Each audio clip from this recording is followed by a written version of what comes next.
bitch like I was Drake, Don't just try to tell me you love me. Can't keep it real if you really don't trust me. Come with a real, you hip in the front, so you get my meals. I'm gunning for the money in the bank. Come with a dank, scrolling in the tank, rolling with the gang.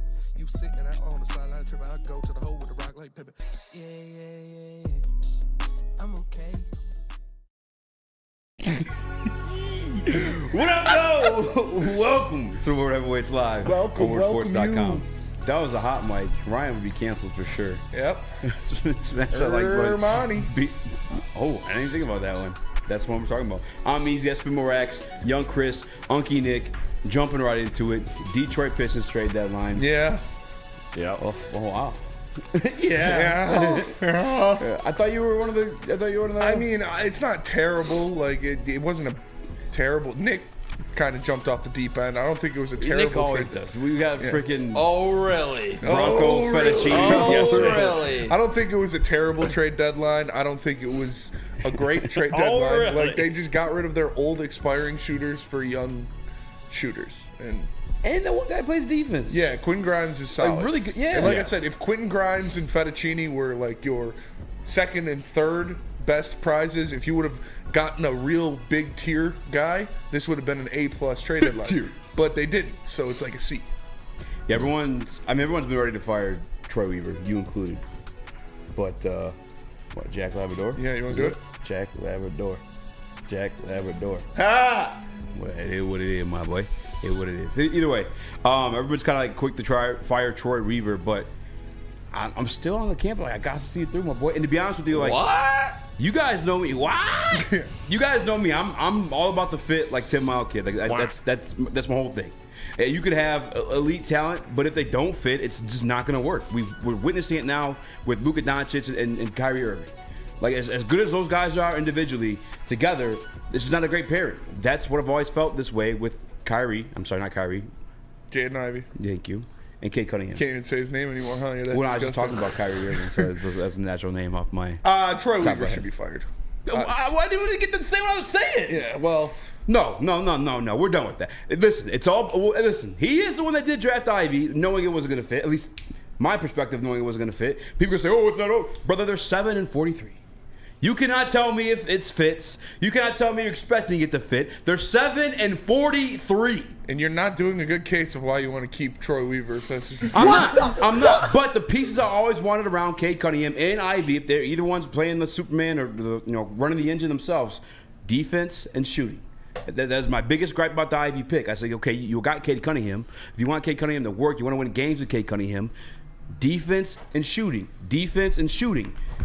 What did they do today? That deadline in general. That's all, folks.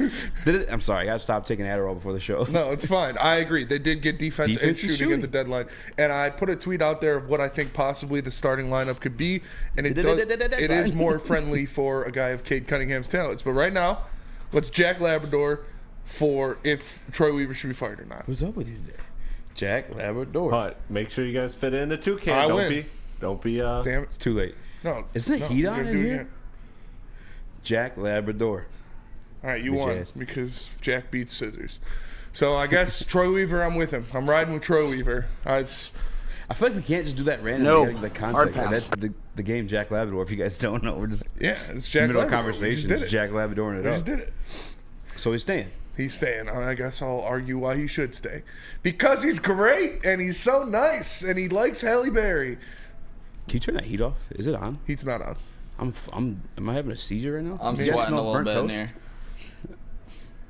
I'm playing. That's like a sign of Yeah, no. It's a stroke. Stroke. That's what it is. I don't think you have signs of seizures. Nick, I think you just have a seizure. You're just off the deep end. I already know where you're coming from. Okay, you traded yeah, for I Dante wasn't Fettuccine thrilled yesterday, and because- you're ready to walk in the traffic. Okay, I wasn't thrilled. Yesterday was a nothing burger. We got a guy that can shoot. That was nice. Today, our big prize possession. We got to stretch. Our prize four. possession is a guy that plays good defense and shoots 39% from the field, 36% from three. To be fair, he can stretch the floor a little bit. Yeah. But this dude is putting up 7 points a game. That's our prize possession for giving up Bogey and Burks, our two most, biggest assets on the deadline. To get for Bogey and Burks? I wanted our first round pick back from the Knicks So we could have some flexibility. And I know we have all of this cap space built for the free agency. You know what I wanted to do? What did you want to do? Was go into this season with Cam Johnson or a Jeremy Grant. And you know what we did? What did we do? Absolutely nothing. We took on Joe goddamn Harris, who we just dropped today for nothing, so the Brooklyn Nets could re-sign Cam Johnson. Hey, don't forget, we got 68 minutes of Monty Morris. So yeah, 68 minutes of Monty Morris. That part I'm pissed off about. This is what pisses me off. We had a chance to do something with our cap space, and we did absolutely nothing. We actually cornered ourselves by helping out the Brooklyn Nets so they could sign a Cam Johnson. A guy like that, I would much rather give the $23 million per year to. You're not going to find a guy like that next year on the market. We just got one at Quinn Grimes. To be fair, Cam Johnson was a guy that they were able to like re-sign over us regardless because it was like didn't they have exclusive rights over him? Then pay him the 27. Chris, how you feeling about the trade? The pick is lottery protected, so we're gonna get that pick. Yeah, we're getting that. We're not gonna make that pick. You just can't trade it because the Knicks technically own the rights to it. Bogey and Alec Burks are not worth that, especially being on expiring deals, especially Bogey being 34, especially Bogey not playing a lick of defense. And Alec Burks is hot or cold. He's yes or no. He's in or he's out. He's up or he's down. Like, you never know what he's going to do. But I think Pistons fans were expecting a little too much from this trade deadline. We don't have the assets or the players to go out and get a big fish, to go out and get a big player unless you get rid of Cade Cunningham, Jalen Duren, or Jaden Ivey. And they weren't comfortable doing that. So what they did is they went out, they replaced their supporting cast with younger shooters that you put out there. I like Quinn Grimes. I'm obviously, the Knicks are my second team, so I probably watched him more than a lot of people that are listening right now, or more than you guys. But he is a good fit for this team. I think he is a good fit next to Cade Cunningham. Am I saying this kid's going to be an all-star and he's going to lift this team from poverty into the playoffs? No, but I don't think they had the assets or the wherewithal to go after a guy who can do that. Let alone there isn't a guy on the fucking trade market this year who can turn this Pistons team around. There isn't this messiah in basketball shorts that's going to turn this Pistons team around from the worst team in NBA history to a playoff contender. So am I happy with what they did at the trade deadline? I wouldn't say I'm happy, but I'm not even more mad than I am before. I'm still fire Troy Weaver because that's where I was before. And that doesn't change anything. You're hiring him. You lost. Yeah, it's true. Everyone thinks, by the way, and I just want to get this out of the way. If you guys follow NBA Central or Hoop Central, whatever it's called on Twitter, unfollow them. It is the most unreliable basketball source on the internet. I promise you it is. You were never going to get 2 first-round picks for Bojan Bogdanovic. I've never even seen that. If you believe that, and no offense to you if you are one of those people, but also, yes, offense to you, find a mirror, look yourself in it, and smack yourself in the fucking face. We got Bojan Bogdanovic for Kelly Olynyk and freaking Saban Lee. Yeah. You thought we were going to get 2 first-round picks out of a guy that we grabbed for Saban Lee and Kelly Olynyk? Who's older? And not only did we, that's what we got for him, right? That's what we gave up to get him.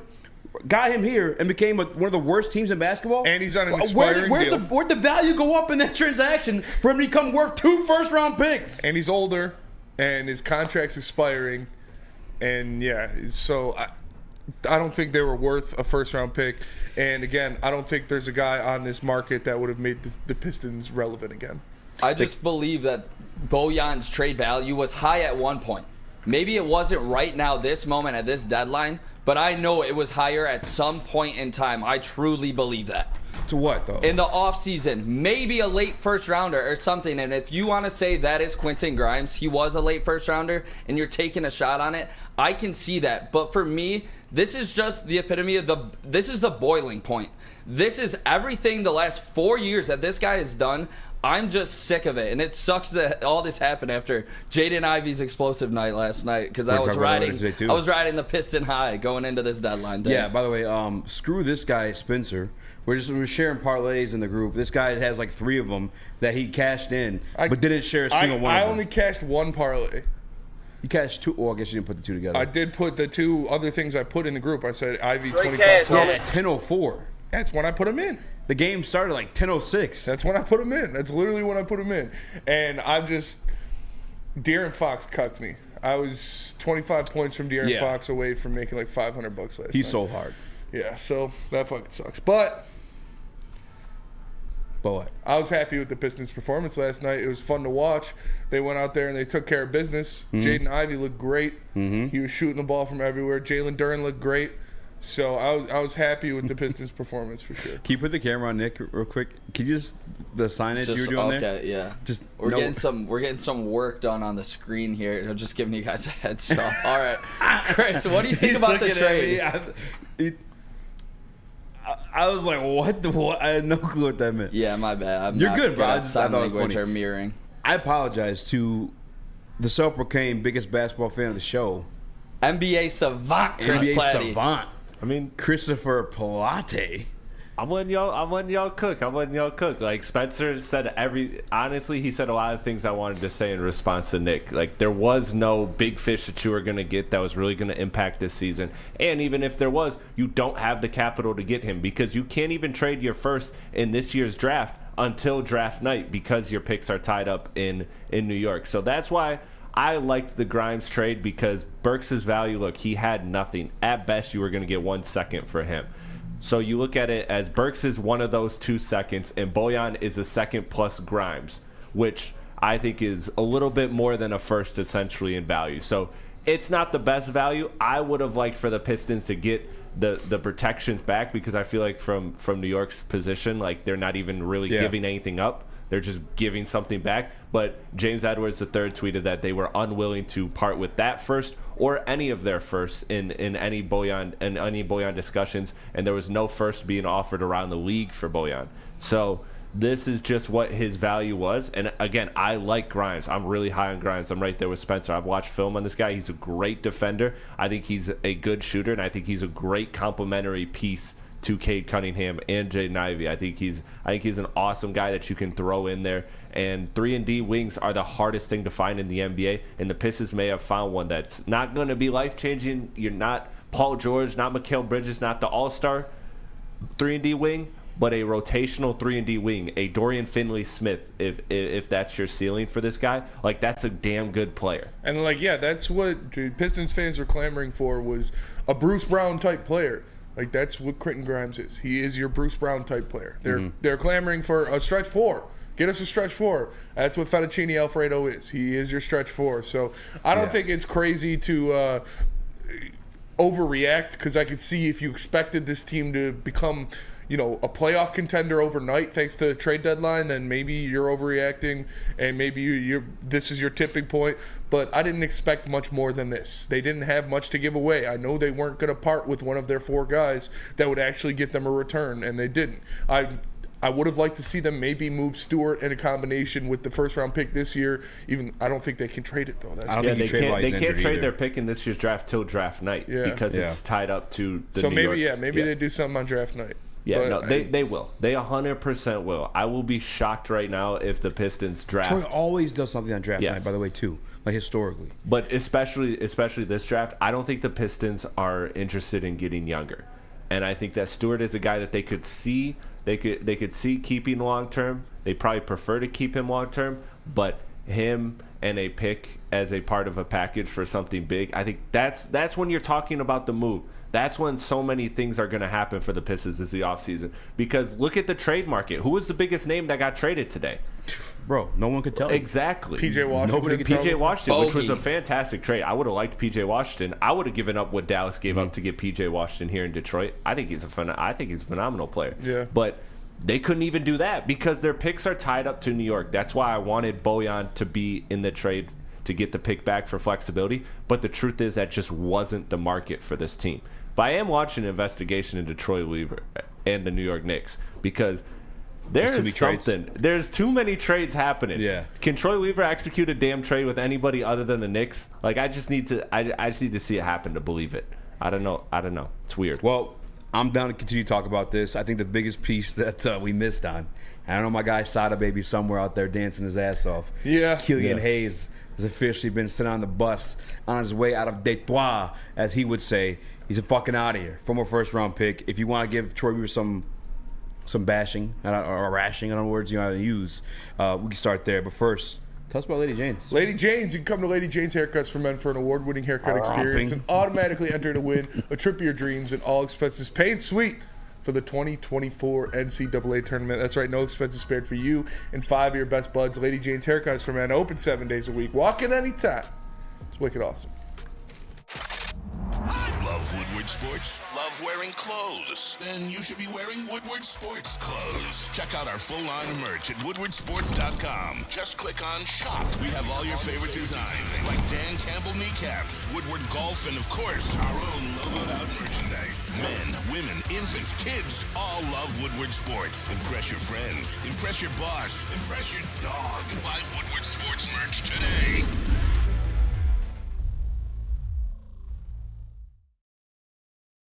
Planet Fitness, you can get energy without the judgment. Hi, can you help me with this? You don't know how to use it? This is better. Join now through January 19th for just 24 cents down, $10 a month. Never intimidating, always free fitness training and equipment for every workout. Join today during the Big Fitness Energy Sale for 24 cents down, $10 a month. Cancel anytime. Deal extended through January 19th. Over 50 Metro Detroit locations. You have an opinion? Make sure it's seen and heard. Corner, jumper. Tweet us, hop on the YouTube chat, slide in the DMS at Woodward Sports on all social media. What up, though? Welcome back to World Heavyweights Live on WoodwardSports.com. I'm your boy Eazy, joined my guy Spin Mo Rax, What up, Young though? Chris, Unky Nick, a pissed off Unky Nick. What up? He's already 3 Miller Lights deep. He's ready to punch somebody and kick his dog. Oh my God. Hit the like button, guys. We need to get to like 200 likes to keep his dog safe. I mean it. I got Steelies over here. Killian Hayes is no longer a Detroit Piston. He is gone. Here's a list of everybody. Yeah, though, this but- is from Jack Kelly. Shout out Jack Kelly, Jack Kelly. friend Yeah, of the shout out. One show. of the best. He's the GOAT. This is in. So who the Pistons acquired? Simone Fettuccini, Quentin Grimes, Shake Milton, Troy Brown Jr., Evan Fournier, Malachi Flynn, 1 second-round pick via Minnesota, and 2 second-round picks via New York. And they got rid of Killian Hayes, cut. Joe Harris, cut. Monte Morris, Bojan Bogdanovic, Alec Burks, all traded, and 2 second-round picks in 2024.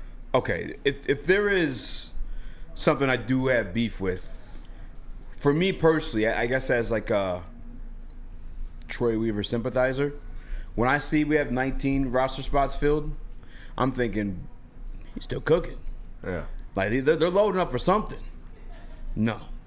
Next thing you know, I mean, Killian Hayes dropped. I wanted that gone. I wanted to be done with that era anyway. I'm sick of the discussions. I was sick of just seeing it on Twitter. I'll do Killian. I wish you the best of luck. Nothing personal. I was just sick of like dealing with the banter, the back and forth, whatever that situation was.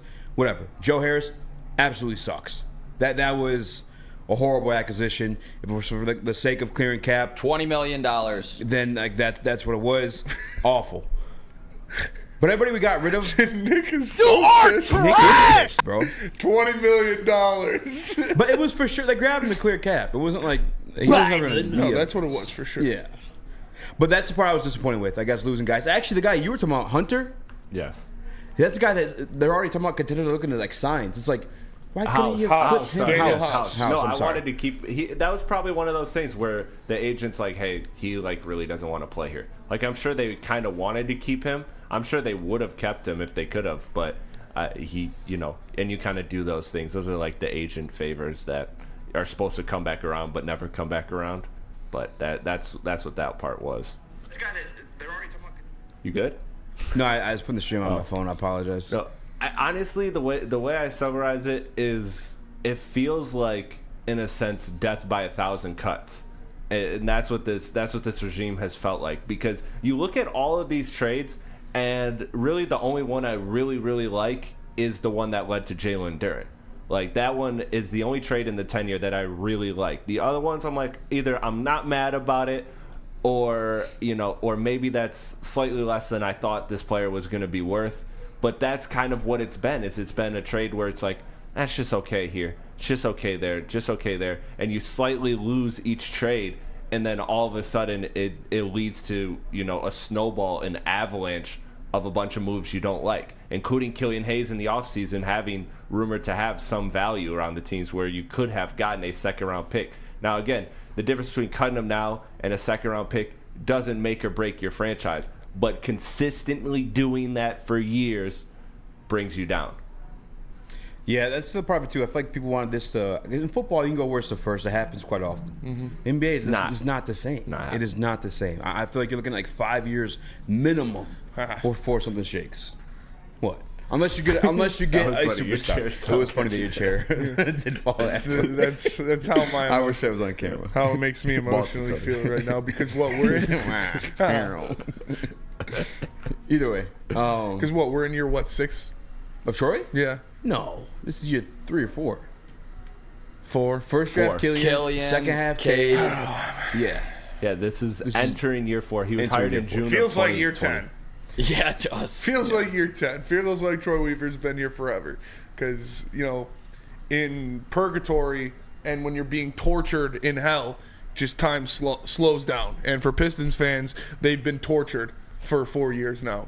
And it's not getting any better. It's actually getting worse. I mean, it's no coincidence that he was hired during the epidemic. I'm just saying, maybe it's true. Maybe it's not. Fellas, I just feel like he's getting balled into like the past that was like before him too, though. You know what I'm saying? I don't think so, because the last 5 years, the most wins that we've had in a season is 23. 23 But Nick, wins. it doesn't work that way where you just flip a switch and it's fixed like that. It's not how it works. Devin Booker, one of the best players in the NBA right now, right? Yes. And the Suns, one of the better teams. It was like 5 to 6 years before he made the playoffs. Like it doesn't work. Like it just I don't. What type of turnaround are you guys expecting? I was expecting to contend by now. I'm at the point where I've lost confidence that he's good enough to get us the change that we need. Not that he's been terrible. Like I don't think if Troy Weaver's tenure were to end today, I don't think I would view it as negatively as a lot of people, because I also assume that it's not just him making decisions. Yeah. So for me, I wouldn't look at it as he's the worst GM in NBA history. I wouldn't. I just don't think he's. I haven't seen enough of him through trades, through anything but the draft. The draft is the only time he's ever surprised me, or he's ever given me confidence. And to be a championship GM, you have to be able to trade. You have to be able to sign free agents. You have to do everything beyond just drafting. So I'm at the point where I don't have the confidence in him to be the guy that takes us to the promised land. But the other part of it too, though, we know that he's handcuffed in the moves he's able to move because of Arm Tellem and freaking. I can't think of the owner's name right now. I'm so bad with names. How do I fix that? Take some alpha brain or something? Gores. Tom Gores. Well, technically, Arn Tellem has ownership too in the Pistons. Yeah. But we already know he's like restricted in his moves because of those two. Mm-hmm. Like Troy did not want to hire this coach. Monty Williams was not his pick. We discussed it a few months back where he's sitting at the press conference to announce Monty, his friend by the way too, because I think they were in OKC together at one point. They're sitting there announcing his like head coaching candidacy and him having like the highest paid coaching contract in NBA history, and Troy is unwilling to take answers to the questions like what's going to happen and what's to come because it wasn't his hire. So we had to, like I just feel like we're just not like just Troy's the fall guy right now, and it's bullshit because I do see potential. I have seen potential, but I agree. The trades, free agents, they have fallen short. I agree. Yeah, I think he's been somebody that's shown that he again can make good moves. He can do some good things. Again, I don't think he's the worst GM ever. Yeah. He hasn't given me enough confidence, and he's definitely not the best. Yeah, he hasn't given me enough confidence to get to where I want to get to. It's like the conversations we had with the Lions, right? Of like, I don't want a GM that just gets us good. I want a GM that gets us a championship.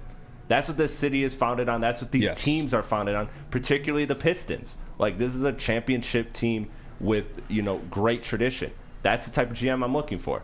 Just real quick, I guess I want to ask you guys this because I don't have an answer for this myself. I'm curious of the temperature in the room on it. Do you think he has a little bit more free reign now at this deadline, considering the amount of moves that he made and the fact that, like, Tom did have to address the media as like shicey as it was at midnight on a Friday heading into Christmas? Like, what? That was But do you think Troy had free reign at the deadline just now? Because it's a lot of moves. I don't know anymore. That's what I'm saying. Like, I don't know whose move is Troy's, whose move is Arn's, whose move is Gore's. Like, for all I know, they could have divided up and all right, everybody gets 2 trades.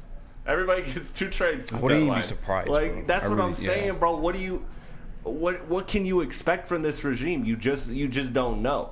Yeah. You just don't know. And that's the problem. Inconsistency. And just one more thing, Nick, I apologize, just because I saw a comment from DNC, ENT, and Woodward Sports Chat, and I feel like what a lot of people want to happen is essentially kind of what happened with the Blake Griffin trade, because he talked about, I will give it to Troy. This rebuild started with the corpse of Blake Griffin and admittedly Drummond to start the rebuild. Definitely had to gut it before you could grow anything. Right? So, like, and I don't know if you meant contending or just more like competing, but like contending, that's out of this world. That was not going to happen by year 3 of the situation. But I mean, contending for the 6-7 seed, that should be bare minimum. Okay, that's a different conversation. With the number one generational guy, when Cade was coming out, he was considered a number one generational kind of guy. I don't know about number one generational. Over Jalen Green, over Evan Mobley. There he was is a no clear-cut reason guy. this should be going backwards. There is no reason it should be going backwards from what it was. Lindsey said it today. Lindsey Hunter said it today on BDE. Like, he expected them to be like what the Rockets are this year, where you're not a world beater. But they didn't try to sign any veteran free agents like the Rockets did. Like, well, the whose Rockets fault is that? It's fucking Troy Weaver's fault. That is literally his fault. Yes, it if is. your GM is not signing people, that's his fault. He can't even hire his own goddamn coach. He gets free reign to go and sign then he whoever should he quit. wants. If he can't do his job, then quit. If he's held arms behind his back, you can't sign anybody. What are you fucking doing here then? Then leave. Like, I don't understand. I'm done with that excuse. I'm done with that excuse of, oh, he can't do this, he can't do that, he can't do this. Then why the fuck is he here? If he can't draft anybody, can't sign anybody, can't hire anybody, what the fuck is he doing? Do you feel like that's changed at this deadline, seeing the amount of moves that were made? Do you feel like maybe he's finally gotten that free I don't reign? think that was the case at all. You don't think that was the case? No. You thought he wanted to hire Monty Williams? No, that's fair. You thought he wanted to trade for all these arm talent like I think he wanted to trade for James Wiseman. I did think he wanted to do that. I think he wanted to bring in Jahlil Okafor. I think he wanted to do that. I think he wanted to go out and get these guys, these Joe Harris and people like that. I think those were his decisions, yes, and they didn't work.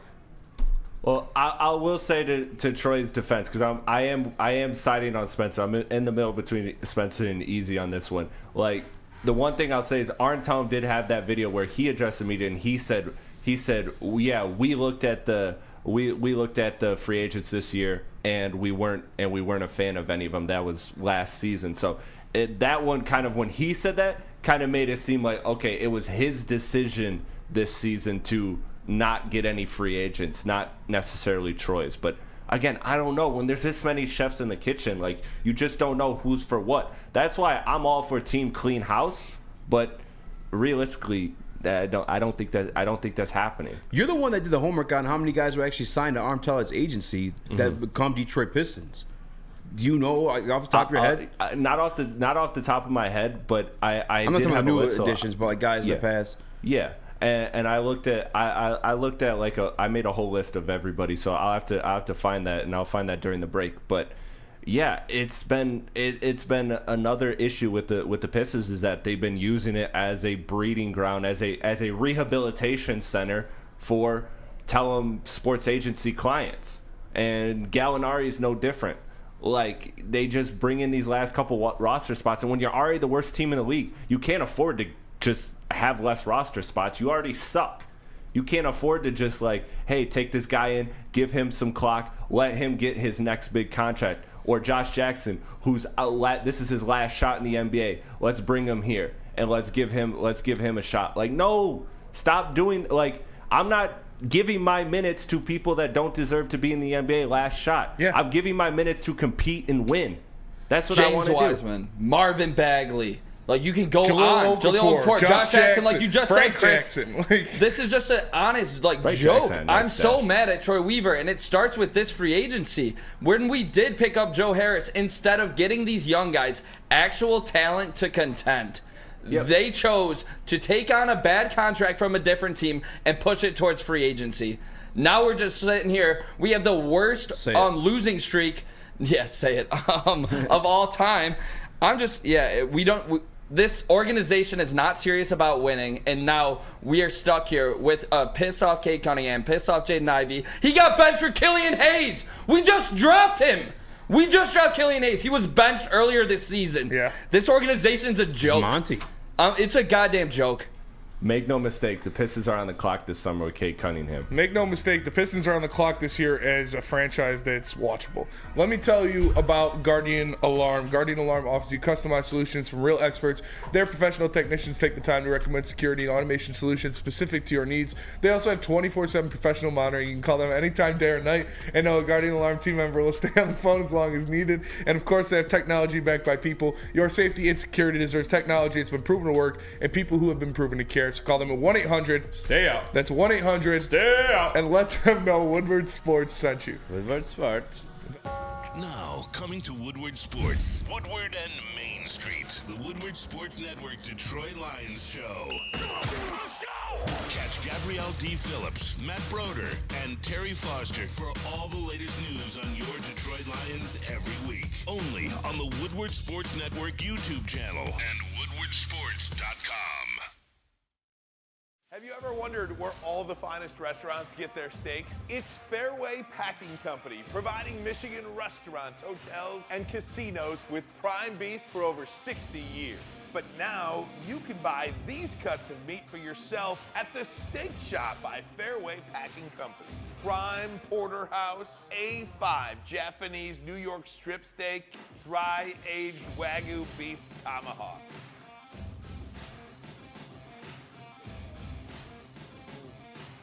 Delicious. Get to the Steak Shop today. Enjoy fine wine, have a private party, and get the finest cuts of meat anywhere. The Steak Shop on Mack Avenue in Grosse Pointe Woods, or order online, fairwaypacking.com.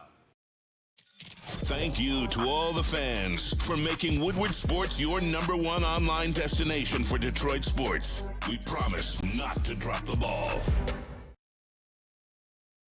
Feldman Auto is the #1 Chevy dealer in the state of Michigan, with 18 locations and one right in your backyard. Visit feldmanauto.com to find the one nearest you. Also, check out Feldman Chevrolet in Novi. It's the best car buying experience in the game, and you catch Woodward Sports there live earlier Monday.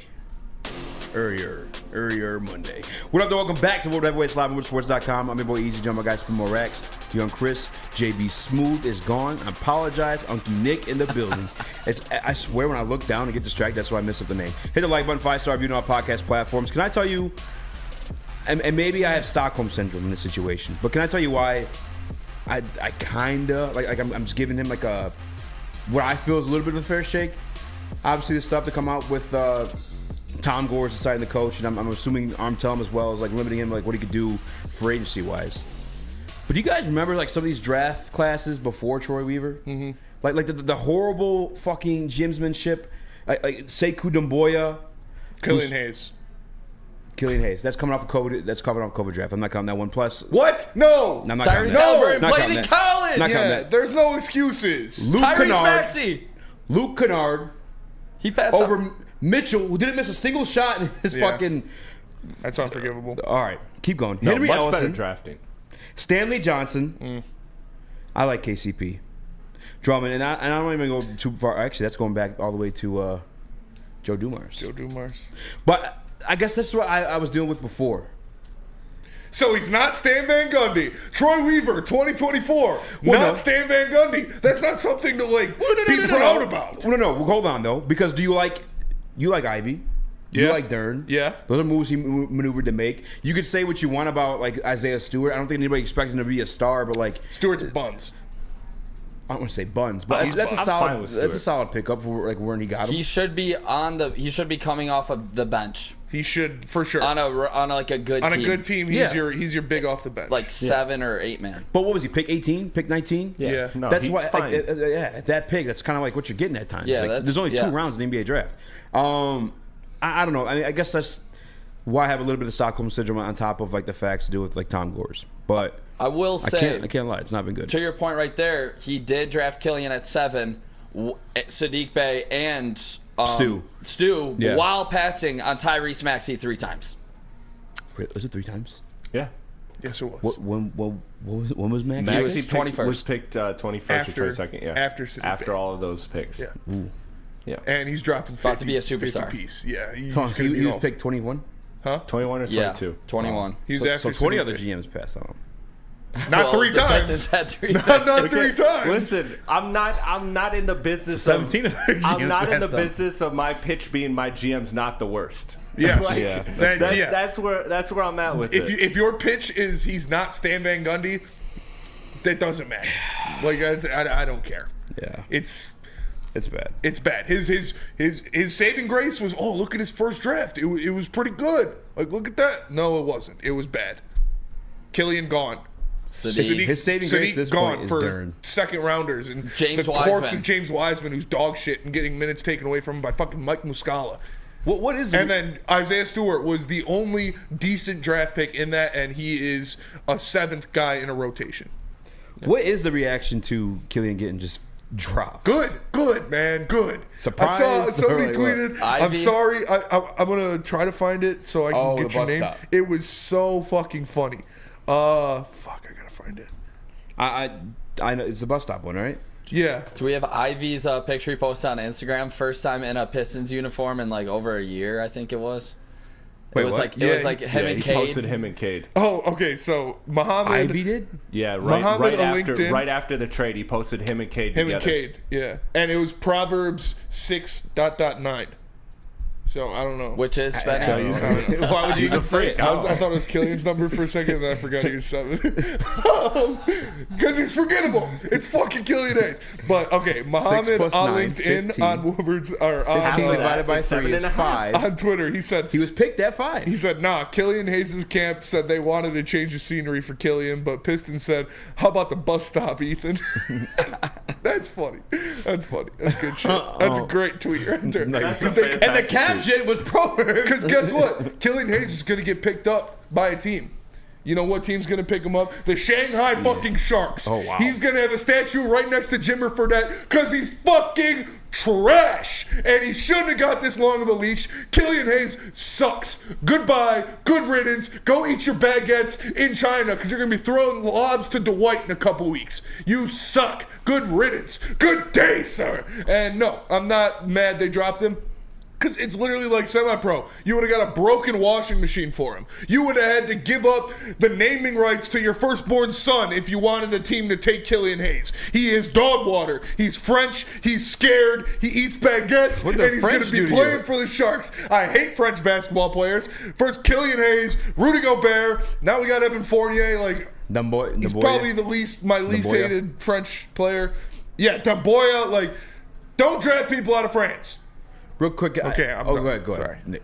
I'm not gonna lie. I had a very ridiculous reaction when I saw it. When the news came across my Apple Watch, I was at my other job, and I literally just screamed, "Get him out of here!" Yeah. And everybody looked at me because everybody's like, "What the fuck just happened?" And then I had to explain. No, you don't understand. This You got some garbage random Piston minority player. tackled in the shopping aisle.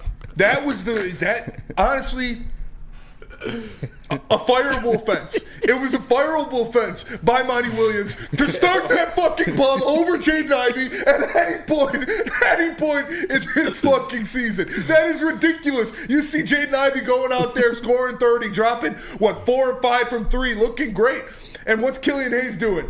He's sitting on a bus stop reading his diary to an old lady like Forrest Gump. God, that was a terrible, terrible idea. Thank God he's gone. I know Monty wanted him to marry his daughter, but Killian Hayes is not a Piston anymore. Good riddance. Rest in piss. I'll never see you again. Let me talk to you. No, I'm gonna go to Nick just because you're the one that thought Boyan was second. going for 2 firsts. What? Detroit first? supremacy. Don't say $10. that, Easy. Don't say that shit. Detroit supremacy, $10 super chat. Shout out. He said, if that's your argument, Easy, then you're admitting that Troy does have control of the roster because Use the Tellums and Goris were there for the other regime's bad draft picks. I don't know how that correlates. Well, the Tellums were there for Stan Van Gundy, weren't they? That's what So then I'm how's that saying saying. Troy has control? Because if you're blaming Stan Van Gundy for those picks, and then now Troy's back, I like Troy. Yeah, that's what I'm saying. I don't know how that correlates. I think You're saying I Troy- understand what he's trying to say. Explain it. Because if Troy is the difference, but he doesn't make the picks, then how is he the difference? Because he doesn't get to make the picks and make the signings as your saving grace for Troy, but on the other hand, saying he's a better drafter and talent evaluator than Stan Van Gundy. But if he can't make the picks, it's not him. It's the Tellums. No, I think Troy's allowed to make the picks. I don't think Troy's allowed to spend the money. Okay. That's what I think too. Yeah, that's what I think. Okay. He's not an ownership. He's not Tom's part owner. Obviously, Gore's part owner. I like Troy's allowed to bring the young talent. I don't think he's allowed to spend the money. That's what I think is going on at least. Rest in piss, Killian. I'll piss on your grave. I'm telling you, Sada's somewhere going crazy. I'll do the same at your funeral. Piss on your grave. Piss on your grave. Yeah, did he tweet anything out today? Grave. Did Sada tweet? I am about to actually head over to Sada's. Executives. What were you going to ask, though, Eazy? I was going to get your basketball take, but he started singing Piss on Your Grave. It's a great song. Go ahead, Nick. I got nothing here. Your Killian reaction. My Killian reaction, I mean, I was thrilled. One of my guys one of my friends sits next to me at the Piston games, and I'm disappointed and embarrassed to say that I have season tickets to the Pistons. Sicko. One of the guys that sits next to me is a Killian stan, and it was tough to listen to. Not gonna lie, sorry about that, Pete. It was brutal, and I had Pete's to listen. Pete was that. a Killian stan. Pete? No, not that, Pete. All right. No, it was bad, and I'm so happy to see him gone. If I saw him miss, just completely brick a wide open three ever again, I would just lose it. But hey, he got tattoos, and he's ready to go. I am so happy that he has gone, passing on Halliburton and Maxey for this French dude obviously out of France. Yeah, this damn French dude. It's criminal. It is criminal. No, it's a disaster, and it started with that Killian draft. I didn't get this. I don't know why I actually haven't done this. Shout out to our guy Koo Khalil, who hosts his Locked On Pistons. He is a known Killian stan. Known Killian stan. So I'm surfing his ex profile right now, just because I want to see how he's mourning the loss. Shout out Koo. Koo's a cool guy. Yeah, very Koo's a great guy, and he's great at his job. He's a known Killian stan though. Yes. So I mean, Killian started last night. They got the dub against the Kings. Yeah, and guess who wasn't playing down the stretch? Who? Killian. I thought he came back in. No. Oh yeah, it was Burks. Yeah. That's what I was gonna say too. One part about like today's takeaway that I did have until seeing that Burks had 25 last night was that like majority of what like took place in last night's win stayed, and you kind of like, added to it. Like as much as you could say they've been asked, and they have, but the new additions have kind of made them watchable. Muscala. DNC ENT says we traded the rights to 6 first-round picks for Stu. 6. Is that 6? I don't think that's right. That is why we are where we're at now. Chris, can we get a fact check on that? I think what he's saying is because the New York pick. So that's what the misconception is, that New York has our pick not because of Durant but because of the Stu trade, and so it's like protected for like 6 years. That's why the Pistons can't do anything. So I think that's what he's saying. But it's not six picks that are going. Yeah. It's one pick that's going to go. And at the end of it, if it doesn't convey, every year it just rolls over. Yeah, but until like two more years. It becomes the last year. It becomes eventually like seconds, but that's in like 2029 lottery protected. So if the Pistons are still in the lottery in 2029, we got way bigger issues. That's why I wanted that trade back. They're going to be. They're going to be. The way it looks right now. There's no way that you sign Monty to that contract and you don't spend money this offseason. You're going to be in the lottery in 2029. All right, boys. I don't know about that. You look at it right now.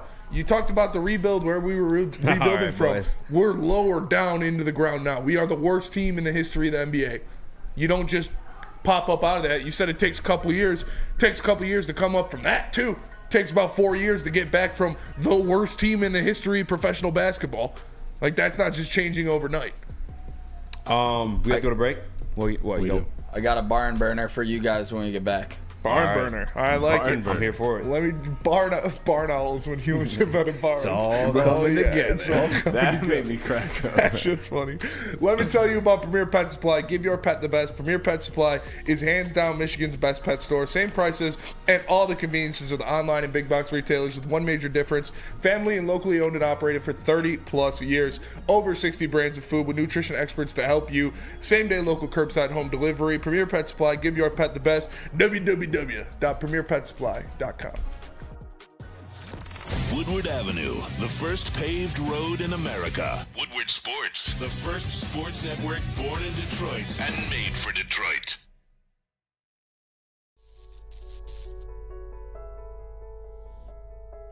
We've just received word. The world's cannabis supply has vanished. The public is outraged and has taken to the streets in response to this tragedy.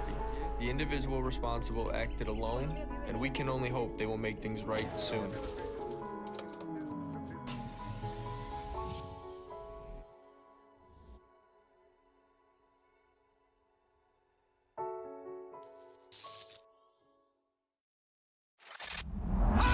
Woodward Sports? Love wearing clothes? Then you should be wearing Woodward Sports clothes. Check out our full line of merch at woodwardsports.com. Just click on shop. We have all your favorite designs, like Dan Campbell kneecaps, Woodward golf, and of course, our own logoed out merchandise. Men, women, infants, kids all love Woodward Sports. Impress your friends. Impress your boss. Impress your dog. Buy Woodward Sports merch today.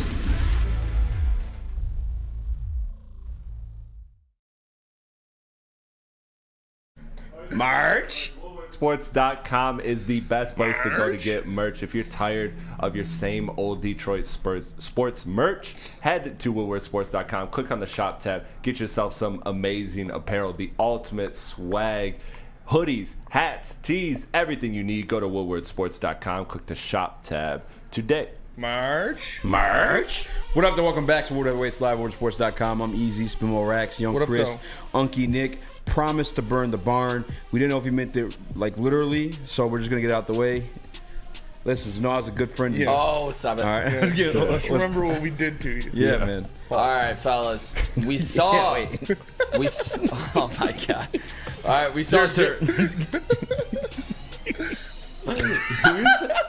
We saw. All right, Chris. Are you ready for a question? Yeah, no, we're ready. It's my turn. Hey, clear out. We saw Jaden Ivey go absolutely dummy, career high last night with 37. We've seen this team pick up some wins this season. Don't say it. The very few. Say it. Don't say it. Say it. We've seen Cade and Jaden struggle on the floor together at the same time. Is this a serious possibility where you are going to have to split up these two young guards? No. So Spencer, quick off rip, you would not even think about it. No, I'm not trading Cade Cunningham. I'm not giving up Jaden Ivey after that performance. I'm keeping those two guys together. They can work better. Maybe play Cade more off ball because we see Jaden attack and do different things, and he looks better. Like Tatum, like Chris said. Maybe make him more of a Jason Tatum with facilitating. But I just think, no, I think these are two guys that you can keep together, two guys that are going to be very good for a long time. And I'm not saying they can't play together. Lloyd Ostrander says they can't play together. I'm not saying that yet. We haven't even got a full season of these guys together, so I'm not going to say they can't play together. It's like somebody saw this coming. I'm just saying. So who would you rather keep? Because Ivey's looked better by himself than Cade did by himself. What do you mean? Oh, wins He had and losses? 1 37-point game. That's his career high. Wins and losses. If you're ready to pile on this, the statistics say that this team is better with Ivey leading it than Cade. I'd like to. I mean, listen. I do think Ivey has more wins with Cade off the floor than Cade has more wins with Ivey off the floor. But I'd like to look at the context of who was healthy, who was who was playing that game. You were missing Bogey for that one, and who else? And Stu. Ivey looked great last night. Yes, he did. He's looked great this last month. He has. He's been balling out of his mind. Looked great Sunday. And it all started.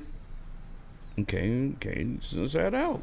But I've always said this: he's better with the ball in his hands. I've always said that. I've never denied Ivey as a great talent. I've just always told you he's going to be better with the ball in his hands. And in my opinion, I've always thought Cade was the better of the two when it comes to winning basketball, because I saw him as a better facilitator if you put the right pieces around him. But you're making the argument of Ivey winning now. It is too early to say. It is too early to say. It's even if it come down to that to pick which one, it's too early to even do that, in my opinion. But I do think Cade is talented enough to where he could play those other positions where they could try to make it work. Like I have more faith in Cade playing off ball than I do Ivey playing off ball, and it's gonna be it is what it is type situation. Yeah, I have more faith with Cade playing off ball. Absolutely. As well than I do. I think his size makes him more versatile alone. It's shown that Ivey is dynamic when he has the ball in his hands, when he's running the offense. Cade is, I think Cade's the better shooter when you put spot up shooter.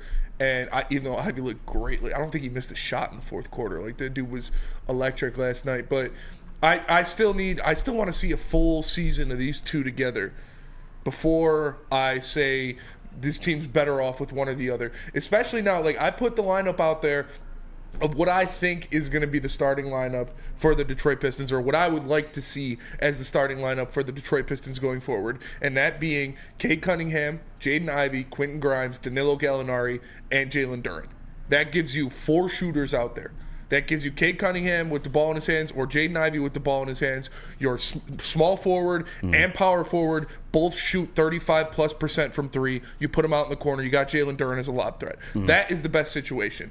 Is it Fettuccine instead of Danilo? We'll see. I think Monty leans towards wanting a veteran in the starting lineup, and that's why I'm saying Danilo will get the start. Yeah. Asor, Sasser, Danilo, Shake Milton, those guys coming off the bench. Yeah. I think well, that's part of. I like the 10-man rotation much better now than it was a week ago. Because you got pieces that fit around it. Yes. Exactly. That's all I've ever fucking wanted. As much as like Ivy's been cashing more wins than Cade without him, Ivy's also had the better like supporting cast like in that manner of like fit. You know what I'm saying? And when the times that Cade has got on there, it's been like off like chemistry. It's like I haven't played these guys yet since we got here. Also like nursing back that injury. He's clearly not fully healthy if he's taking games off and like because he's getting probable again tonight. Yeah. After having like last night off. And like for me, yeah, you had the shooting in your last lineup as well with Burks and Bogey, but Burks and Bogey are traffic cones.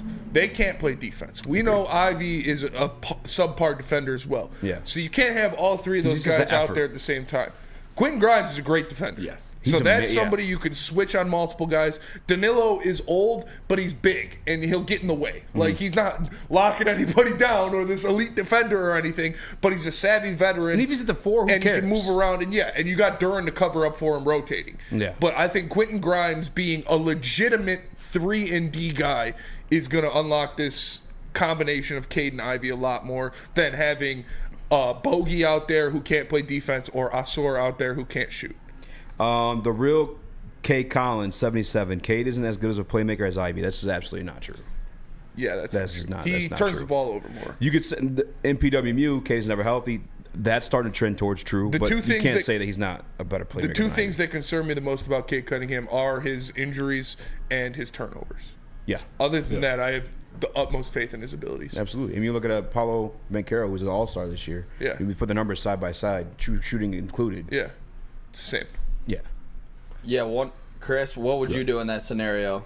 Are you willing to keep patiently waiting for these two to finally work it out, or would you give Jaden Ivey maybe some more on-ball stuff? In honor situations. In honor of this week's anniversary of 50 Cent's album, Get Rich or Die Trying, just turned 21. It can legally buy a drink. Patiently waiting. Absolutely. It's way too early. This has been an ill-fitting roster beyond just Cade and Ivy, beyond...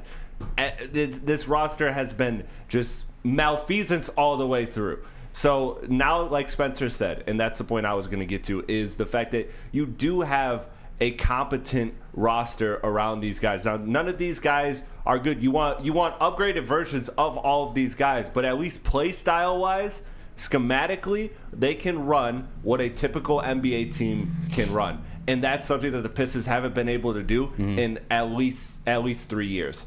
And that's pathetic. But that's the truth, is now we get to see what these guys look like together. And the Ivy point is null and void to me because Ivy's play is very simplistic. Cade's is very complicated. Yes. Not saying one is better than the other, but that is why it takes teams time. Ivy relies on athleticism. Cade reads the floor. Ivy's elite skill. Everybody in this room knows it. His athleticism. Yeah. So all you have to do with him, give him the ball, run 100 pick and rolls a game, and that is a blueprint that can lead to success. Cade Cunningham's is more nuanced. That's why I talked about the Jason Tatum's, the Devin Booker comps with him. All right. Because he does us. more than just pick and roll like Luka Doncic. He likes to play off ball. He likes to have his own different flow and rhythm to the game. Like that's why it takes longer for teammates to adjust to Cade Cunningham's play style than Ivy's. So to me, they just haven't had a sample size large enough to deem this a fit or not. So I'm definitely waiting, and I'm definitely not selling low on either of these two guys because these are both high class prospects. I will say this too. I think one difference going forward too is like I think now we have an answer of like who you want to be the guy with the ball coming down the court. Yes. At least. Yeah. And the answer is Ivy. And again, that's no slight towards Cade. It's just I think he's best suited with the ball in his hands. And as I said earlier, like Cade's is skillful enough to play that 2 or 3. I think conversations that we've had in this camp is probably going to be the 2. But it's at least we know that part going forward. It's not going to be like a mix-up or there's no confusion there. So that's what I've been saying about Cade is I think he likes to play the first 40 minutes of the game like Devin Booker, where he's moving around and he's bringing it up sometimes, but he's getting others involved. And then the final 8 minutes, 6 minutes, when it's crunch time, you go Luka, you go Harden, where every play I'm bringing up the ball. I'm the best shot maker on this team. I think Cade Cunningham likes that balance, and that's a tough ebb and flow to figure out. So Ivy can absolutely be the guy, the supercharged engine for the first 40 minutes of the game. But the final 6 minutes of the game, I want the ball in Cade Cunningham's hands. Cade Cunningham's hands. Yeah, Cam Cunningham, Cade Hayes. Yes. Fellas, I think the one thing, I mean, we saw it last night. The reason our team won that game is because we were able to shoot from 3. What does Jaden Ivey do? It's kind of like football. He makes the first guy miss. He's going to get around the first guy, collapse the defense. That'll leave shots open for Cade. And I think the biggest thing to get through with these guys' brains is that Jaden Ivey is Batman, I believe, on this team. And I think Cade Cunningham might need to take a step back and take a back seat to Ivy personally. Like that. Come on, That's bro. what I believe. Don't disrespect in Cade terms like that. of having the This ball the in his fucking hands. Justice League, bro. Get it right. I said Robin. You can't be the Justice League if you got 7 wins. Yeah, You're not the fucking Justice League. But you're not the fucking Justice League. You don't Spencer, you're the comic guy. What's this team? Yeah, What's it's the this team? fucking super tough friends. I don't know. It's not not the even- Justice It's the League. Midwest Avengers. Is it Team Squirrel Girl Rocket and because shit. they always lose? Squirrel Girl's cold. Fellas. Do not hate on Squirrel Cade's- Girl. Fellas, Squirrel we've Girl seen solos what Thanos. Solos Thanos. Fellas, we've seen what this team has looked like this season with Cade as that lead Batman. And it's 7-43. Brother, it's not here. the same team, Nick. Don't disrespect Cade Cunningham like that. I'm not I'll hop out this disrespecting fucking him. chair, man. I'm not You disrespecting called him. him Robin. I'm calling him a 2. I think he's a 2 on a good team. I don't think he's the number 1 option. Well, this isn't We've a good seen team. it. This isn't a good team. Exactly. And he's our number 1. And we've seen I don't think lose we call and either lose of and them lose. ones on good teams I right now. think 'Cause it's not a Ivy good can team. be a 1. I think he has the potential to be On a a 1. good team. Yes. I'm not going to perceive it. I think you're just the way you're saying it. It sounds disrespectful to Cade Cunningham. I just think they operate 1A, better. 1B. I don't think that Ivy is better than Cade. They just operate better with Ivy at the ball because Cade's better off ball than Ivy is. Yes. Okay, yeah, maybe I'm going about it the wrong way. 1A, 1B. I don't want to say Batman or Robin, but maybe Ivy should be the point guard. Yes. And Yes. Cade should be Yes. the off guard. Yes. Cade still, 100%. if it comes down to it, if there's 30 seconds left, you need a bucket, I want the ball in Cade Cunningham's hands. Yes, That's abso-fucking-lutely. what Batman and Robin is in my mind. Is who are you giving the ball to when you need a bucket? I still think Cade's the Batman in that eyes. Yeah. But when it's majority of the game, starting the game, maybe Ivy should be the point guard and Cade should be the shooting guard. I'm having second thoughts. Like, that's where we're different, or being different views here. I think Ivy could be that guy for this team. I've seen Cade with the ball in his hands late game. He's lost many games this season. They're a bad team. This was one game, man. Cade has won one game by himself. Cade has done that before. Cade's lost games in the final.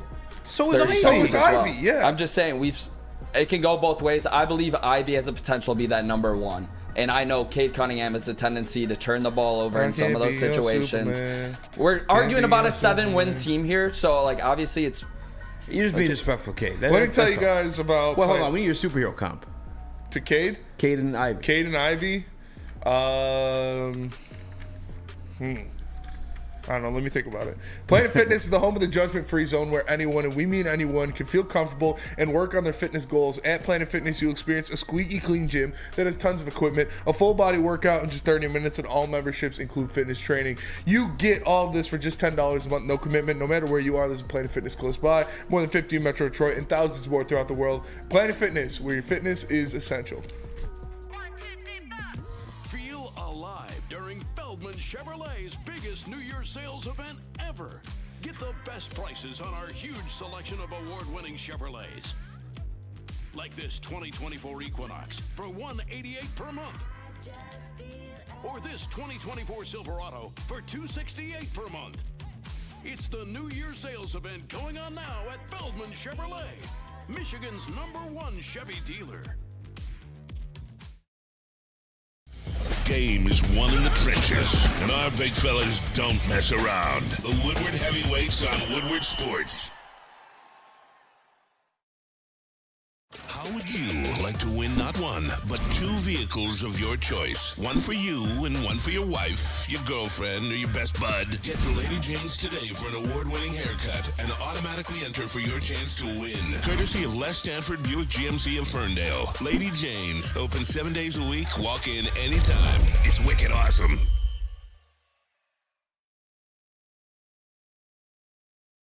Fairway Pack Company's got the best prime aged beef, dry aged beef is what I meant to say, prime beef and Wagyu. Make sure you guys visit fairwaypacking.com, get delivered to your front door, stop for grab and go steaks. Gross Point. I'm not used to doing that one coming in. I'm used to going out with that. Yeah. Messing me up. What? It doesn't make that much of a difference. Oh, it does. Because I'm used to, like, when I'm done, I'm, like, relaxed. I'm, like, relaxed, like, finish it off. Oh, yeah, not getting hype again. Yeah. What up, though, everybody? Exactly. Welcome back to the Woodward Heavyweights Live, WoodwardSports.com. Wacky, waving, inflatable arm play only 2 man. All right, had a commercial break to find out. I didn't even think about it.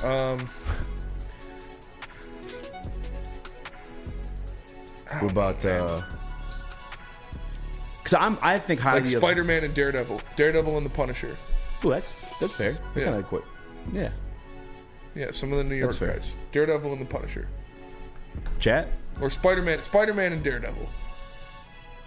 Spider-Man's so much cooler than Daredevil. Yeah, but they work together a so lot. who's Spider-Man? I would say, I was gonna say Ivy Spider-Man, but like because of skill set. Yeah, how he plays. I feel that. Yeah. I feel that.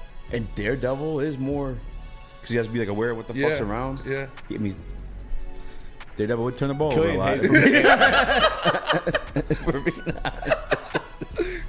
let's smash that like button. Luke Cage and Daredevil. That's a good one. What was it? Luke Cage and Daredevil? Yeah, Chef Talk.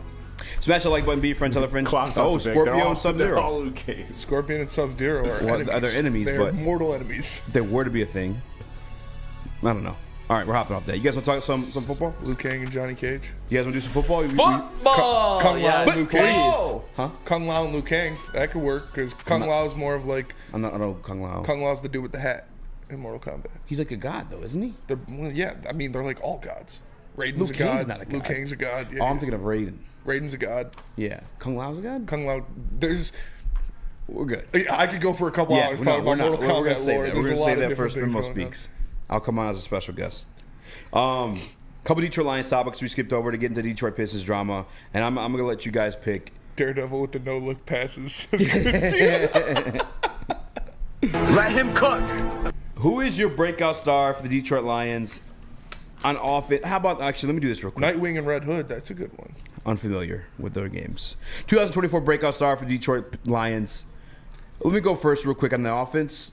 Can we just agree there's not one because Ben Johnson's is so fucking nice that all these guys have already kind of broken out? No, I mean, maybe J-Mo be the no, one. I think we all have the same. Yeah, Jameson Williams. He'd be the one. He is the only one. He is the one. What do you mean? He is the one.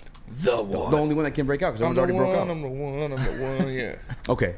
All right. Out of the way, right? Everyone's answer on offense is Jameson Williams? It's Jameson Williams, yes. J-Mo. I think Jared Goff can step it up a bit. I think he could get to 5,000 yards and 40. No, it's Jameson Williams. I think he is going to become the undoubted wide receiver 2 in this offense. I think he's going to become a 5-catch, 60-plus yards and a touchdown guy on a regular basis. Like, that's what you can expect from him. We saw his route tree becoming more expanded. We saw him getting into more things at the end of the year, feeling comfortable doing it, gaining the trust of Jared Goff with these catches that he was making, with these all-hands catches, these contested catches, one's in the end zone, one's on the sidelines.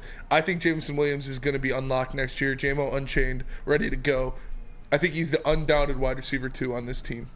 I like that, J-Mo unchained, but you might get in trouble for it. Yeah. So maybe let's stay away from that one. My family is from the South, but we're poor. Don't, because there's a video online of the guy saying just that. Really? Yeah. Well, let's move on. All right. My defensive breakout for 2024 for the Detroit Lions, Jack Campbell. Jack Campbell because of... Fuck you. You get all the good draft picks. Let me have this one. But either way, it's Jack Campbell just because Galvin Shepard has 2 proven testimonies of what he's able to cook up in that linebacker locker room with Derek Barnes and Alex Zaloni. On top of the fact of like Jack Campbell coming in raw. Remember the RAS score we were looking at? We were all just kind of like, our minds were blown because we looked at him as like, I mean, Braylon looked at him the same way. I thought he was a little bit stiff, paused, and tended in there, but I didn't know he was that athletic. Turns out he is, according to RAS scores and combine numbers and whatever the hell else. I think he's going to be able. He has the wherewithal to like self-scout himself to want to get better. If you ever listen to an interview with Jack Campbell, that's easy to pick up. And spinning before even hearing him interview was a Jack Campbell guy. I think he's had the wherewithal to self-scout. He's a psychopath. Edge out those, well-round himself and get better at the linebacker position. On top of the fact he's 6'5", and as well as being like that athletic, and as well as again having proven evidence of Calvin Shepard helping these dudes. Like the dude is crazy. Yes. Second in team in tackles. Yes. Did he even start the season out getting PT? He had just one less sack than Anzo. If I'm being honest, no disrespect to Anzo, a little bit more versatile than Anzo because we literally seen him play the Sam linebacking spot. I think Jack Campbell could have a big jump, a crazy jump, in my opinion. All right, you want one from me that's not Jack Campbell? Yes, unless you want to. You can spawn. I did want to do Jack Campbell. No, it's fine. You said everything that I was going to say. I do think Jack Campbell will make a big jump. Yeah. I'm going to go with Josh Pascal. I would go Aleem McNeil, but I think Aleem McNeil was already there. He just got injured. But sorry, Nick. I'm gonna go because I think he's arrived. But it's just he is injured.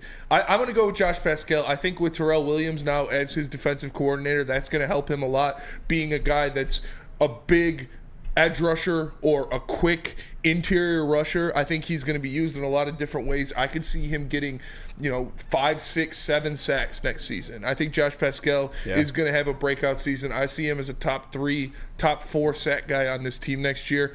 I think he learns how to use his size and his quickness a little more, stays healthy for the entire offseason going into the season, and I think Josh Pascal is a guy that has a big jump. I like that. I could see that too, honestly, too, with the hiring of Terrell Williams. Yeah. I think him specifically, I think when people look at the defensive lineman coach hiring, they're going to look at the star, Aiden Hutchinson. But I really think it's the rest of the guys we should be paying attention to. Yes. And I think that he's brought in to fine-tune their roles on the defensive line. Chris, you got one? I mean, mine was gonna be Pascal, but I actually am gonna go then and pivot because I was debating between these two. James Houston. Now this might age poorly depending on what the Lions do in the offseason and how much they look at that edge position and how much they change that room. But if James Houston is getting a bulk of opportunities, I want to see he had a great rookie season. We all know that, but and last season was hampered with injury. But I'm really looking at him, and maybe not in the terms of explosion, but can you be a better version of what you were? Maybe not as drastically better. Maybe he doesn't make the same jump as some of these other guys on the defensive side of the ball. But I think that he's somebody that if you really look at can he actually do that again? Can he get 8 sacks in a game? Can he be a 10+ sack guy next year if he gets the opportunity? That's kind of where I'm at. It's more so prove it than expect to grow. Yeah. Nick, you got one? He's for sure a breakout candidate. I like that one. I was thinking about Houston. I'm going to go the back end here, and it's a guy that we saw a lot of to close out the season, and it's Iffy Melifonwu. I 100% think this dude can be the top 15, top 10 safety in this league because that's the type of flashes we saw. Sadly, the biggest play of his season was a missed sack on Brock Purdy that he was making every single play this year, but the flashes that we've seen from him getting the game-winning interception in Minnesota to win the first division in 30-something years, and just all the sacks, passes defended, TFLs. This dude's been a beast since he's came on late, and that's why I think it's going to be a big reason why we're not pressured to give CJ a contract is because we've seen what Iffy can do in a stepped-up role, and I think he will step up and fulfill it. Yeah, initially, I'm not going to lie, I was going to go Iffy, but I kind of feel like he had that breakout season, the back half. Dude was on fire. put it in perspective, I was arguing. Shout out to whoever it was in the comments I was arguing with the other day, but he had mentioned like if you only, it was only like a 5-game stretch, Yaze, Blase, whatever. We thought Tracy Walker was like really good once upon a time. No, this is not the same level. Tracy, all due respect to Tracy, he was a borderline all-star. Dudes. Yeah, you're borderline Pro Bowler. That shit was so funny. Gonna be a star. Put in perspective, right? Tracy's been here 5 years, 6 years, and then one of those years injured, so we'll discount one of those off. So whatever, I think it's 5. 4 career sacks. Fontu Melifonwu in just 7 starts, 5 starts, 5 sacks. Yeah. Just to put things in perspective, on top of like the interceptions, the pass deflections, like that dude's out there like balling. Fontu Melifonwu, I cannot wait to watch him to continue to grow. And from everything like I guess I learned about him through that process too, is like he's still been just as much as a hard worker as you look at with Aiden Hutchinson. It's not just like per reporters. No, these are his teammates saying these things about him. He's big, man. And he's huge. You tell the story all the time about when we saw him sitting next to Deshaun Elliott. We saw Deshaun Elliott walk out at camp, and I was like, damn, Deshaun Elliott, he's pretty big for a safety. And then if he walked out, I was like, God damn. Like, he's a big dude. He's a big dude back there. And I think one more piece, too, before we go to break here with Fontu Melifonwu was like him being that former cornerback. In my opinion, he's just going to play the ball better every single time. The same way Kirby plays the ball better every single time as a former wide receiver. It's just almost a natural skill set he has in his back pocket. The safety stuff is just shit he's added to his repertoire. But when we come back, more Detroit Lions talk. There's a redraft. We got a couple free agents we're going to spotlight. Lots of good things. But not before I tell you guys about Swiss Insurance. Swiss Insurance is the best insurance in the game. Whether it's your home, whether it's your car, my guy Mark can get you right. It's SwissINS.com or email him directly at mark@SwissINS.com. At work and at home, we're there with smarter security solutions.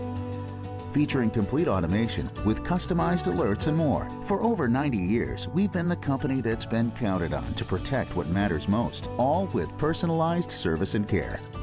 Right now, for a limited time, receive a free video device plus free installation with a new home system. Guardian Alarm.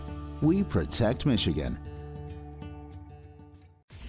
Winning is a habit. So is listening daily to Woodward Sports. We're glad you're a winner, and thanks for listening.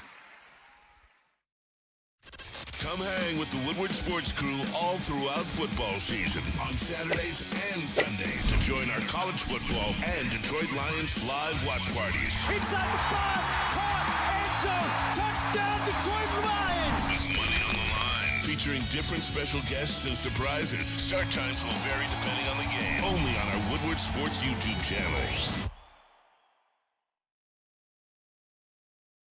RIP to the same old Lions. Big thanks to Sheila Brandon Dad for putting them to rest. And guess what else has found its grave? Same old rock, paper, scissors. Jack Labrador has revolutionized that game with 2 new symbols and a franchise-changing 3-point play. Discover the action at jacklabrador.gg now and find out why once you go Jack, you never go back.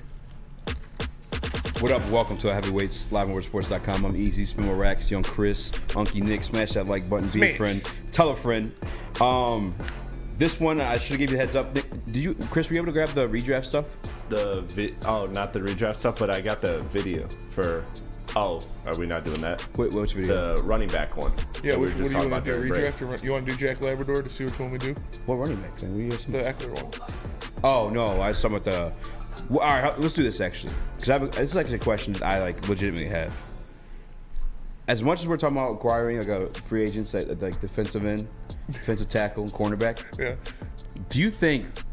Because I've noticed you kind of been in the beginning at least kind of standoffish on bringing back Reynolds just because of the price thing. It sounds like DPJ. We don't know what the situation is with him. I like him as a prospect in the offense, but we hadn't seen like a production from it.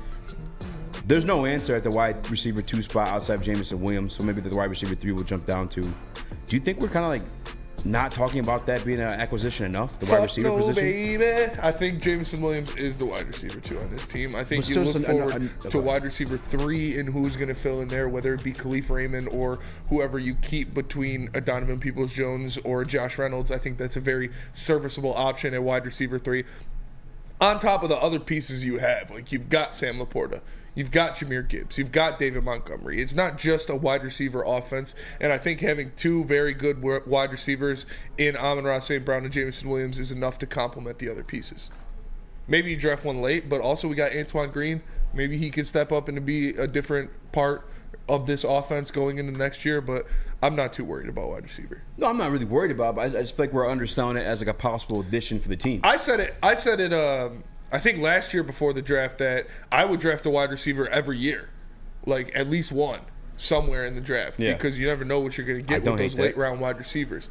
But no, I don't think this is something they need to add to the team. Chris, Nick?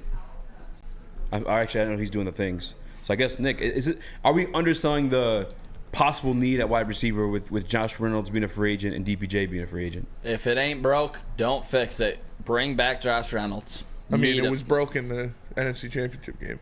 Yeah, it was the two biggest drops of his career, of his life, of all of our lives. All of us went through that one but together. But do you think there's a chance he outprices himself due to his performance Not in Detroit? Not at all. No way. He knows what he is, and he's not producing like this without Jared Goff as his quarterback. I think they have a great rapport with each other, and I think that's the reason why he's putting up these numbers.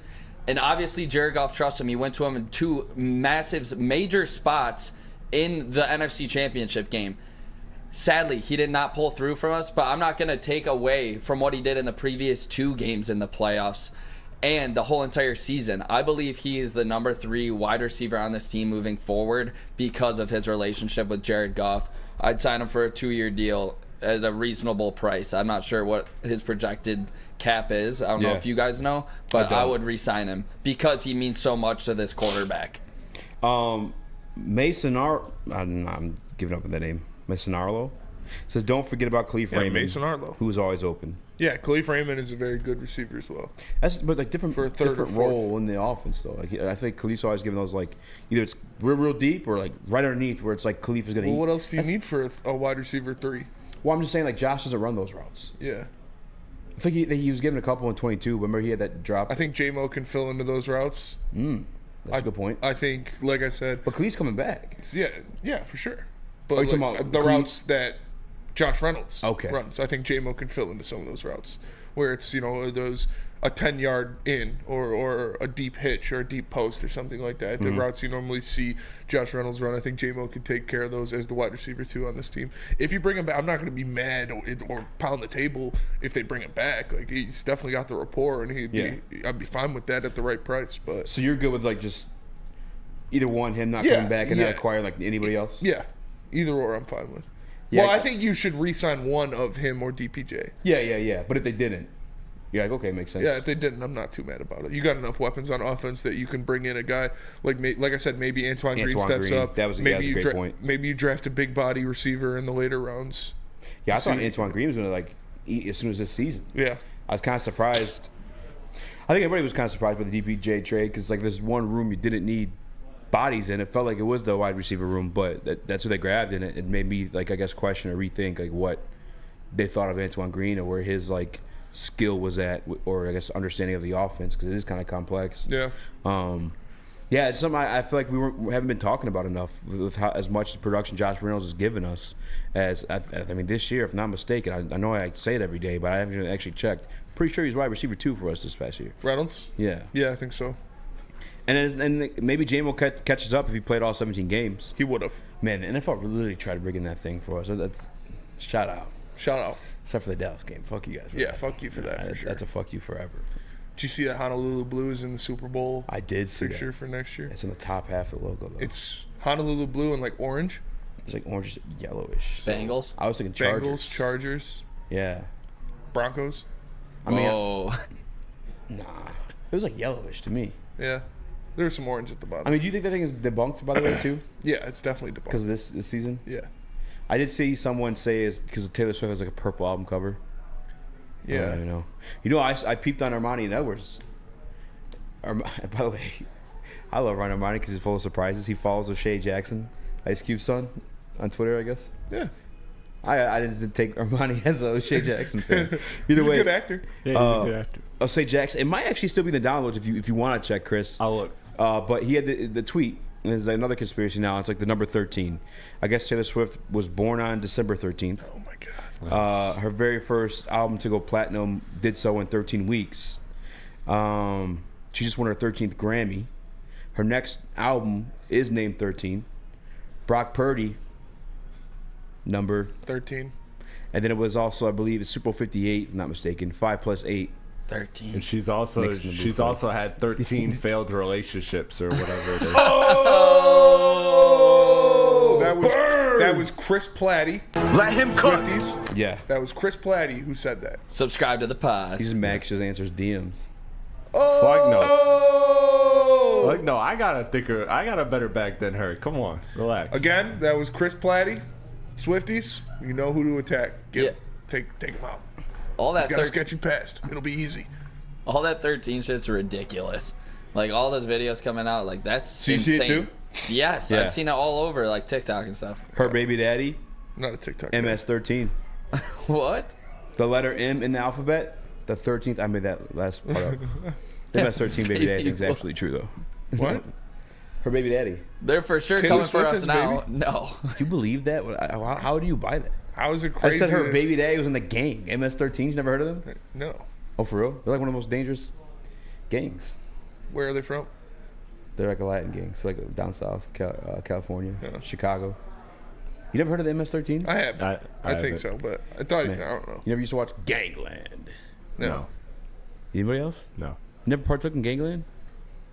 Great show. No. You gotta be aware of your surroundings. Gangland. Is it? Oh yeah, a bunch of MS13s walking around Birmingham. Hey, you wouldn't know because you don't know the signs. That's true. That is true. I'm sure we'll go dive into some player props tomorrow, some fun stuff for the game, but just quick thoughts, like who do you guys have? This is the first time we've even talked about Super Bowl all week. And I think it sucks I because think we're it's the not in Niners, it. But man. I got the Niners. You got the Niners? Yeah. I'm gonna bet on the Niners just because every time I've bet against Patrick Mahomes, it's gone against me. Why do you want him to win then? I want to win his greatness. Yeah. You just love Taylor Swift. No, I like Patrick Mahomes. He loves Taylor Swift. I like Let me Patrick tell Mahomes, you- and I like Travis Kelce too. Chris, who you got? Travis Kelce, cool people.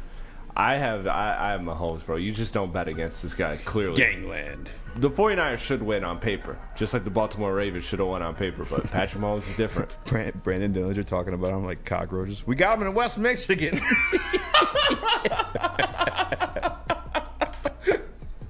I got some under my fridge. Yeah, that's probably true. Marvin Strong said some of them in the Southwest Mexican town area. Southwest is sketchy. My boy Darius almost got jumped in Southwest when he was taking a piss out in an alley. That's where I see my first dead body. Southwest? Southwest. Oh, hell yeah. Southwest Detroit. There's a head. Fuck yeah.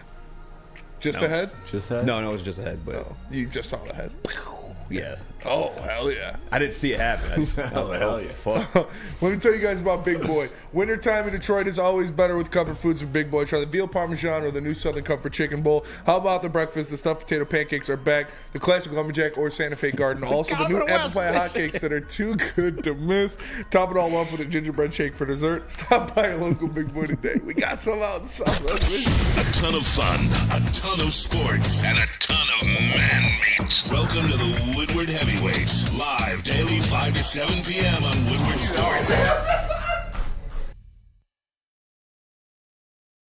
At Planet Fitness, you can get energy without the judgment. Hi, can you help me with this? You don't know how to use it? This is better. Join now through January 19th for just 24 cents down, $10 a month. Never intimidating, always free fitness training and equipment for every workout. Join today during the Big Fitness Energy Sale for 24 cents down, $10 a month, cancel anytime. Deal extended through January 19th. Over 50 Metro Detroit locations. Savor the heart of home at Big Boy with our all-new down-home comfort dishes. Feast on home-style goodness with our Southern Comfort Chicken Bowl, veal parmigiana, and apple pie hotcakes. The down-home delight doesn't stop there. Potato pancakes are back. Dive into the richness of our perfectly crafted potatoes with our classic potato pancakes and our stuffed potato pancakes. Top off your meal with our new gingerbread shake, a seamless blend of creamy vanilla and sweet gingerbread flavors. Nothing beats the comforting taste of down-home cooking. Enjoy every bite, only at Big Boy. Thank you to all the fans for making Woodward Sports your #1 online destination for Detroit sports. We promise not to drop the ball. Merch.com is the best place to get merch. By clicking the shop tab today, you can get amazing apparel, ultimate swag. If you are tired of your old Detroit sports merch, head over to woodwardsports.com. Click on the shop tab today and get yourself some new merch. What up, though? Welcome back to the World Heavyweights Live on WoodwardSports.com. I'm Eazy, Spin More Racks. Hello. Young Chris, Unky Nick. Smash that like button. Hey, yeah, for real, smash the like button. What are you guys doing? Yeah, for real. We need your help today. Trade deadline. I mean, I know we started with a lot of basketball, and you guys like to talk football, but for the guys, can you press the like button down? Damn, this was the last day to talk Pistons basketball the rest of the year because they fucking suck. I think they're going to be better, though, for real. Hey, another squad parlay tonight or what? I mean, are you guys going to share? 6.5. What? I gave you Ivy 25. No, you did. He did it. Yeah. Who they playing tonight? Portland, 6.5-point dogs. When are they? Is it they're on the West Coast, right? So it's 10 start, I think. 10-10 tip. West. Oh, okay. We got time to lock in. What did happen? Why didn't Jeremy Grant become a Piston? Did it because was he still on a contract? March. Was he? Why restricted? did he? They just didn't want him. What the pit? We traded him for the Bucks, like 25th. No, I know, but like, wasn't he a free agent this past offseason? I don't remember what happened. Yeah, we passed on him. Portland could offer a 5th year. So like Portland just offered him way more money than the Pistons could have. And but the also, Pistons, I think that the regime outside of Troy, I think Troy wanted to re-sign him, but Arn and them were like, nope, wait till next year. Which is why when Nick, you were bringing that point up, that's why I was like, no, I don't think it was Troy's decision. I think if Troy had it his way, he would have signed like Jeremy Grant or somebody in that ballpark. Yeah, $32 million for Jeremy Grant looks really good right about now, especially when we're about to have all that cap space. March. Well, we have Lions redraft, 2023 redraft, and we have the free agent spotlight. I'm gonna do spotlight. You want to do a redraft? Yeah. All right. 2 out of 3. Yeah. Oh, hold on. Let me put on the toucan. Hold on. Just do the big toucan. You want the big toucan? Yeah, this works, right? All right. Yeah, we'll just do it. It's like Mexican OT. No, here. I'll do it that way. Yeah, this way. Is it? Yeah. Yeah, because scissors beats Labrador. Jack, Labrador. Yeah, Labrador beats Jack. So redraft? You fucking suck. All right, so we had a Brad Holmes defector. I want to be respectful, although he is quite literally a hater. A guy who said he had mediocre team building. I don't like saying the things he even said.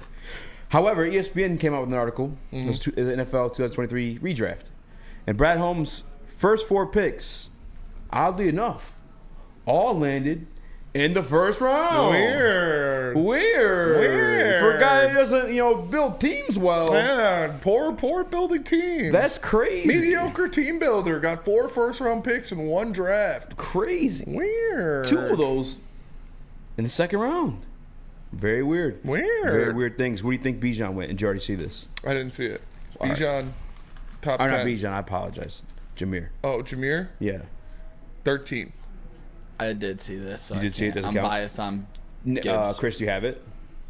I'm looking for it. I had something different that I thought you were talking about. The screenshots of everything. Is that what you're talking about? The multiple everything screenshots? is literally, it's very bad. The screenshots of everything. That was like Detroit, Dallas, like 18, 20. Yeah. All that. Yep. Okay, yeah. So there's one with Jameer Gibbs. First? Jameer Gibbs. I'll tell you the answer right now. It's 6. 6. In he a went redraft. 6 in the redraft. Damn. So the guy that was bitching about a running back getting drafted in the first round at 12 in the redraft, and I don't even. Do you know who wrote this article, Nick? No, I can look it up real It's quick. on ESPN Plus. By the way, ESPN Plus, I'm never going to pay $11 to read. My bad. I thought it was like a graphic with everything. Read. That's fucking insane. So Jameer Gibbs, the Detroit Lions originally had pick 6, and guess what? If it ain't broke, don't fix it. General manager Brad Holmes initially caught heat from the draft analysts for taking a running back at number 12 overall, but Gibbs turned out to be a perfect fit for the Lions as a pivotal player during their organization's greatest season in the Super Bowl era. He was a dual threat, rushing for 945 yards and adding 316 via receptions. In the actual draft, Detroit moved down 6 spots and also added pick number 34, which is used on second-team All-Pro tight end Sam Laporta. Shout out Eric Woodward. This was originally Paris Johnson Jr. out of Ohio State. No, I wish I had ESPN Plus. Actually, no, as I was talking shit, so I can see where Paris Johnson Jr. had went in this redraft. In the redraft. Yeah. Because Jahmyr Gibbs went 6. So she actually went higher than he was originally drafted at the running back position, a top 10 guy, and even above Bijan Robinson in the redraft, if I'm not mistaken. All right. You want to just go in order of the picks? Yeah. So 13 next? Yeah. Okay. It's 13. Because 13 is... That's what we traded back to when we grabbed Jahmyr, right? This is 12. Sam Laporta. Okay, so Sam Laporta moves up from 42. From 42 to 13. The original pick was Lucas Van Ness, defensive end out of Iowa. This is from the Packers, and they have the Packers taking Sam Laporta, number 13. The Packers could have waited to see if they would get tight end Luke Musgrave again in the second round, but Laporta had a dominant rookie season and would have been a perfect match for the Green Bay offense with quarterback Jordan Love at the helm. Laporta set the record for most receptions by a rookie tight end, 86, and recorded 10 scores for the Lions from Rob Domovsky. Bro, Van Ness at 13? Dude, wasn't he a backup? Yes. At Iowa? Yes, he was.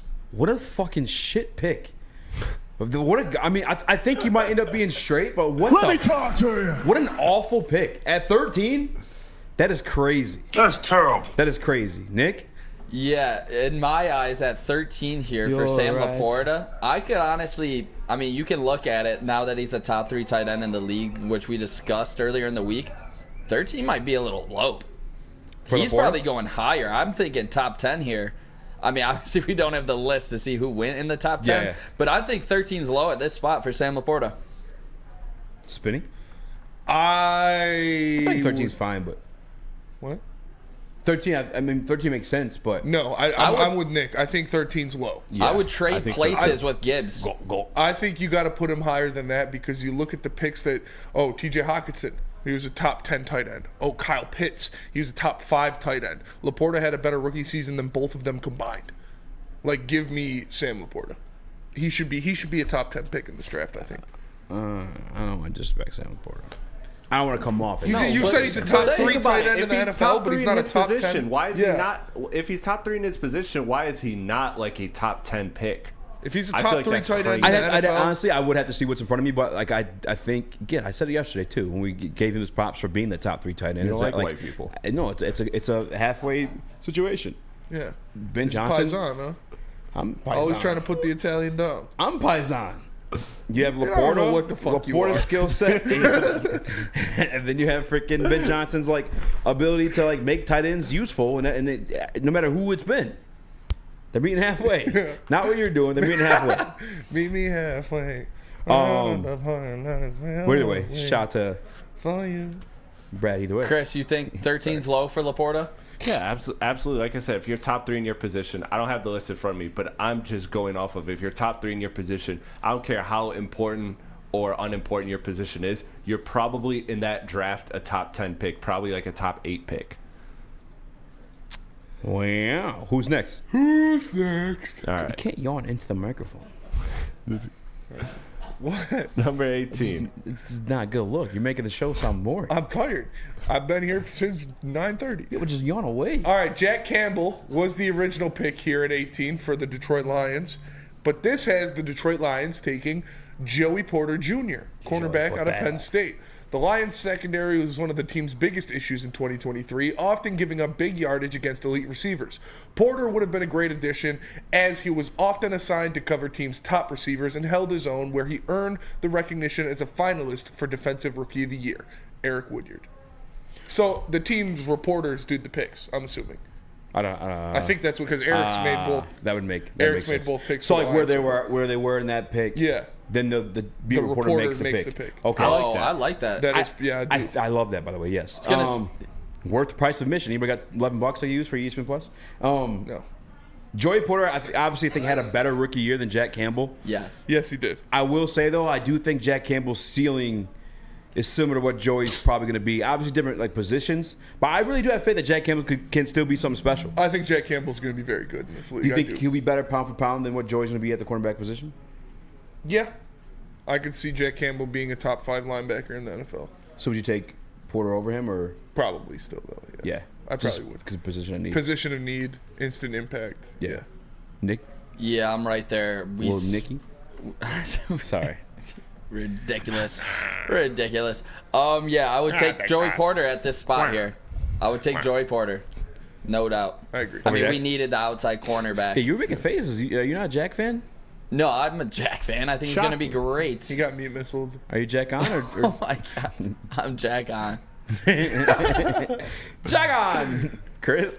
Yeah, I'm taking Joey Porter. I'm taking Joey Porter over Jack Campbell. I think Jack Campbell can still be really good, but I don't know. I think positional need, like you guys said. And we didn't know Derek Barnes was going to emerge as like an actual playable, solid linebacker. And he obviously did. Anzalone took another step forward. I mean, if you look back, you're definitely going cornerback in this spot because that was our number one weakness on this defense. Yeah, I mean, well, one of your linebackers was praying to God at the beginning of the year. Like, I was okay with drafting Jack. But, nah, yeah, the way it turned out, yeah, hindsight 2020. Captain Hindsight. Yeah, All take right. Joey Porter. Who do we got next? Who's next? Right. Next up, we got, let me do my math here. Make sure. Shout out my brother for this shirt, by the way. Got it for me for Actually, Christmas. I was wrong. Is he in the chat? This was okay. Yeah, was way next. to go, Chris. Okay, this is number 17. The pick, idiot. The Pittsburgh Steelers. The original pick was Christian Gonzalez. The Patriots traded up for him. But the new pick is Brian Branch, safety out of Alabama at 17. Wow. It's kind of like Brad Holmes knows how to build a team. We are Cox Sports. The Steelers didn't trade up in this exercise, so offensive tackle Broderick Jones wasn't an option. My pick came down to Brian Branch and quarterback Jody Porter Jr. And strong cases could be made for either. I took a gamble that Porter would have been available in the second round in this redraft, and it didn't pay off. Yeah, not a chance, dude. What a terrible gamble to take. Branch, though, would give the Steelers a game-changing safety to pair with Minka Fitzpatrick. And yeah, it's Brian Branch is a stud.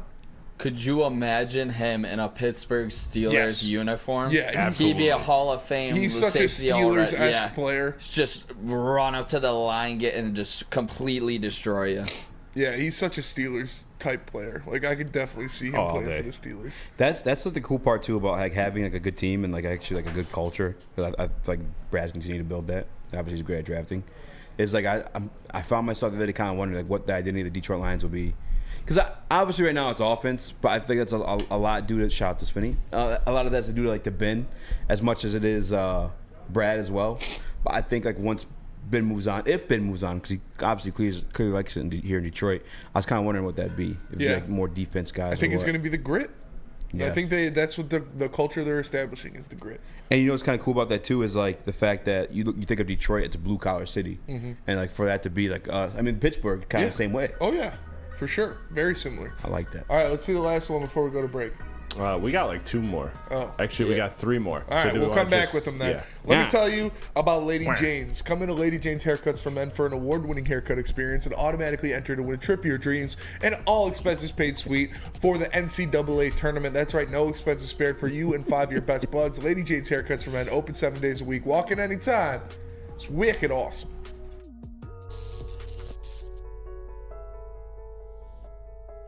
We've just received word. The world's cannabis supply has vanished. The public is outraged and has taken to the streets in response to this tragedy. The individual responsible acted alone, and we can only hope they will make things right soon.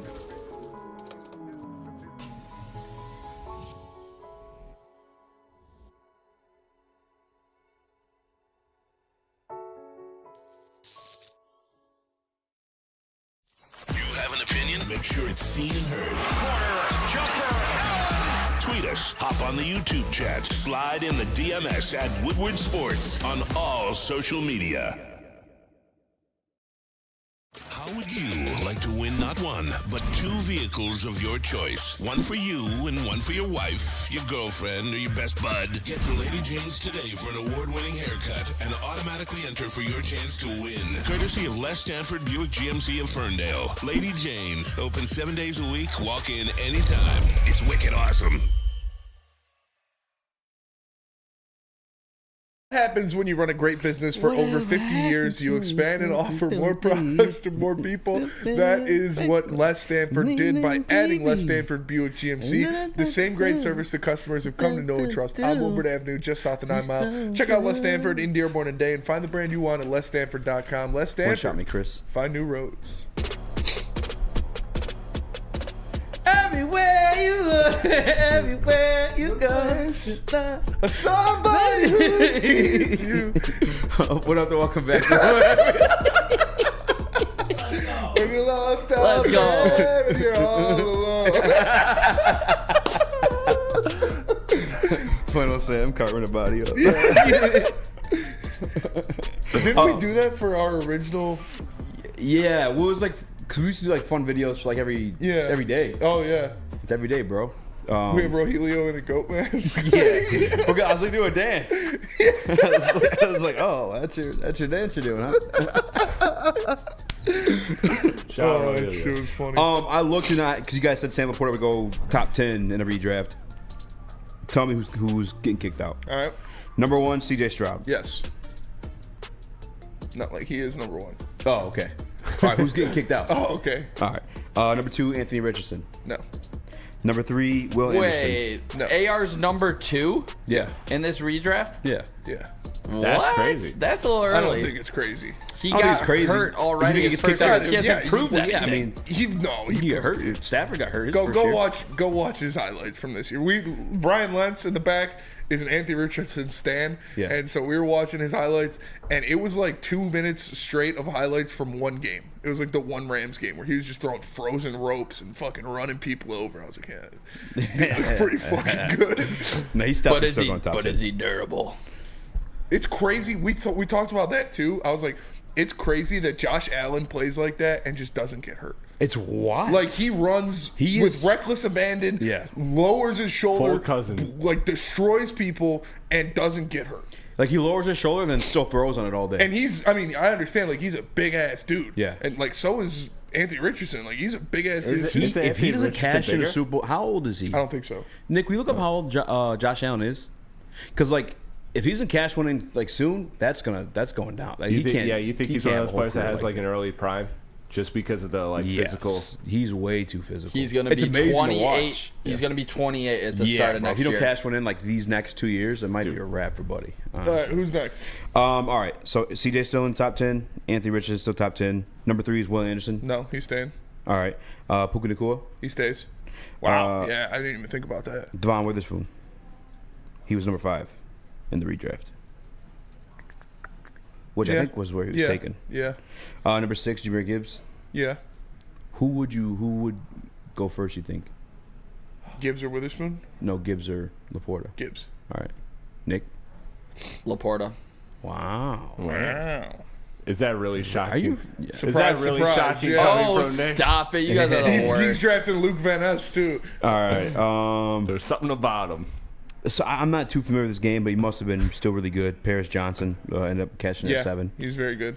Bijan Robinson was still number 8. I would take Laporta over Bijan. I would probably take Laporta over Bijan too. And we know now that we know the beat reporter made that pick. Right. Maybe. Who's next? We'll have that conversation off here.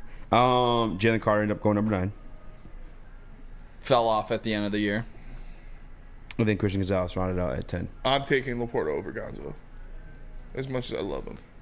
I think you guys are. Damn. I think this is a good draft. Yeah. Is Christian Gonzalez a top 3 cornerback in the NFL? Is Jalen Carter a top 3 linebacker or defensive tackle in the NFL? And you can say he could be. Laporta is. But it's also a system. It's part of it. He's like. You're big on the system, Eazy. Well, yeah, because I mean, listen. So it's not a system for Gibbs, but it is for Laporta. Well, Gibbs has the best offensive line in the NFL in front of him. Yes, but did you see Gibbs one-on-one with Antoine Winfield? He just takes him to the cleaners. Yeah, you see Laporta one-on-one with guys in the open field. He makes them miss. No, it's not the same, bro. Yeah, because he's a giant tight end and not a slippery running back. Well, no, but he's not like Laporta is like catching the ball and then like it's like a. Which tight ends are kind of similar that way either way. He is part of like the upper echelon of them where it's like, yeah, you need 2 guys to tackle him for sure, but he's not like out there making plays. It's like, hey, I'm open, sure-handed catch. Okay, he made 2 guys come plays.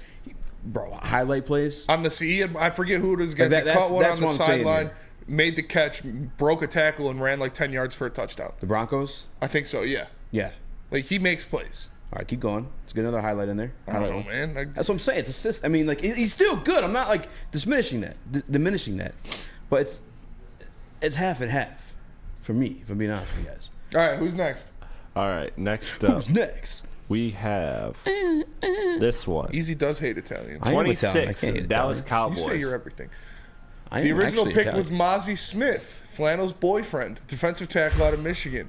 The new pick bad teammate is Jack Campbell, linebacker, Iowa. Not to be confused. This selection is based on the season-ending injuries to Leighton Vander Esch neck and Demarion Overshown knee. Not what they would have done last April in that scenario. A tight end such as Michael Mayer very well could have been the pick, but Campbell played in every game and had 89 tackles. The Cowboys needed linebacker help to shore up the run defense, and Campbell did more than that in 2023 than Smith, who was just 17 tackles and 288 defensive snaps. Yikes. Todd Archer. I don't know that Campbell goes first round in the redraft. I know He there. just did. Yeah, I know, but he literally said because we lost these like linebackers. Like he did like situational. Yeah. I think pound for pound, I don't know. Do you think he? That's a fair argument. He just did. So yeah. No, I'm just kidding. But I think he's a first round talent still. What play in Green Bay? CEO is going crazy right now. What play? I'd have to watch the Green Bay game, I guess. But he's not making the same caliber of highlight plays as like an example. He said Jameer. You ready for the next one? You just like Jameer because he's small. I think we saw. There's playmakers and there's guys. He's like Laporta. So you don't think Laporta is a playmaker? I do. I think Laporta is a playmaker. I think he's less of a playmaker than like you guys are giving him credit for. I think he's still really good. If he is a top 3 tight end in the NFL, he is a playmaker. So, and to put things in perspective, right? So, George Kittle, and granted, he is the best. Yeah. Right? He's got the crown right now. And 21 less receptions, 400 more yards. Yeah. Like he's making plays after the catch. So he's not the best tight end in the NFL. He is. He's not saying Laporta. Oh yeah, no, he's still really good. And he's a rookie. But I'm just saying he's not like a playmaker. Like I'm saying like it's system and him being good, 50-50. That's where I'm at with it. Sure-handed, hard to tackle, reliable, hard worker. Gym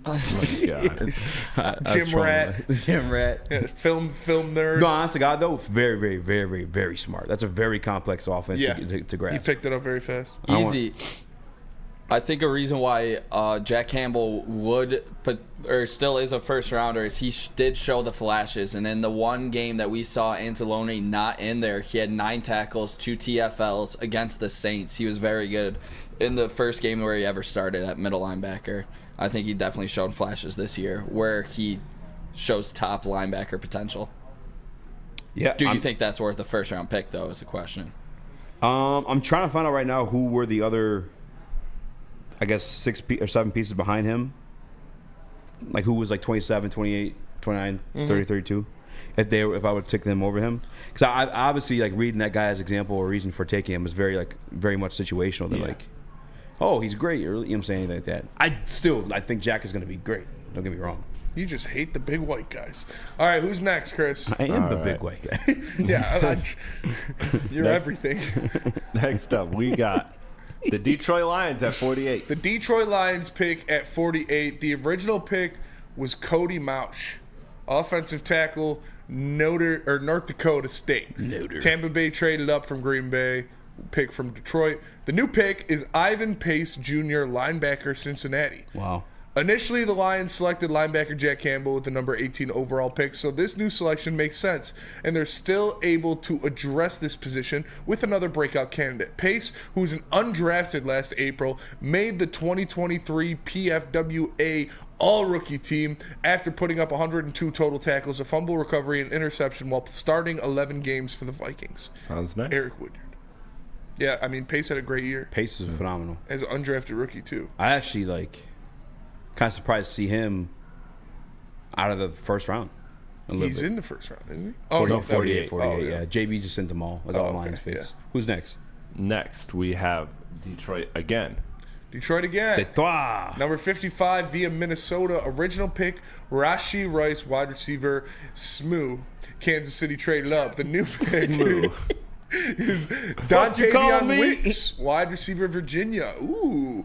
With Lions receiver Jameson Williams serving a 6-game suspension to start the season for violating the NFL's gambling policy, Detroit was looking to add a pass catcher in the draft. Wicks would have been a solid choice at this point, as he ended his rookie year with 39 receptions for 581 yards and 4 touchdowns for Green Bay. Detroit's offense used many different looks this season, and Wicks could have been a solid fit in offensive coordinator Ben Johnson's system. I'm good with that. Dontavion Wicks was great. He looks like he's going to be very good for a long time. All in all, Detroit Lions, Brad Holmes, cashing in for them teams. For them things. For them teams. But I don't care what the reason was for Jack. Jack. Team builder. But he's a subpar team builder. Nerds. When we get back, Austin Eckler. He's got to shave his eyebrows when we get done with him. But tell us about Dispo. I'll tell you about Dispo. Your local campus plug. You want to know why? There's 12 of them across the great state of Michigan. If you can't make it to the nearest one to you, they got Dispo Dash. Go to disposhops.com. JB might pull up on it. He's very kidnappable. That good. The best curated cannabis in the game. Dispo, your local cannabis plug. Easily kidnappable. Stop searching for a vehicle and start finding one. Les Stanford Chevrolet Cadillac makes it easy. We harness the power of multiple dealerships and own the biggest selection of GM brands in the area to get you the car you need. With the Les Stanford Group, you'll have access to 4 different dealerships, providing you with more makes, more models, and more choices. We're connected to more than 1,000 vehicles. And with so many high-quality CPO vehicles available, you'll find new car quality at pre-owned prices. You can start and end your search at lesstanford.com today. At Planet Fitness, you can get energy without the judgment. Hi, can you help me with this? You don't know how to use it? This is better. Join now through January 19th for just 24 cents down, $10 a month. Never intimidating, always free fitness training and equipment for every workout. Join today during the Big Fitness Energy Sale for 24 cents down, $10 a month. Cancel anytime. Deal extended through January 19th. Over 50 Metro Detroit locations. Your home is your most important asset. Flexibility in the sales process is key.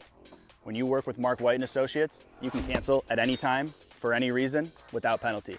Speaking of flexibility, check this out. Who you work with matters. Hire the best broker in the game.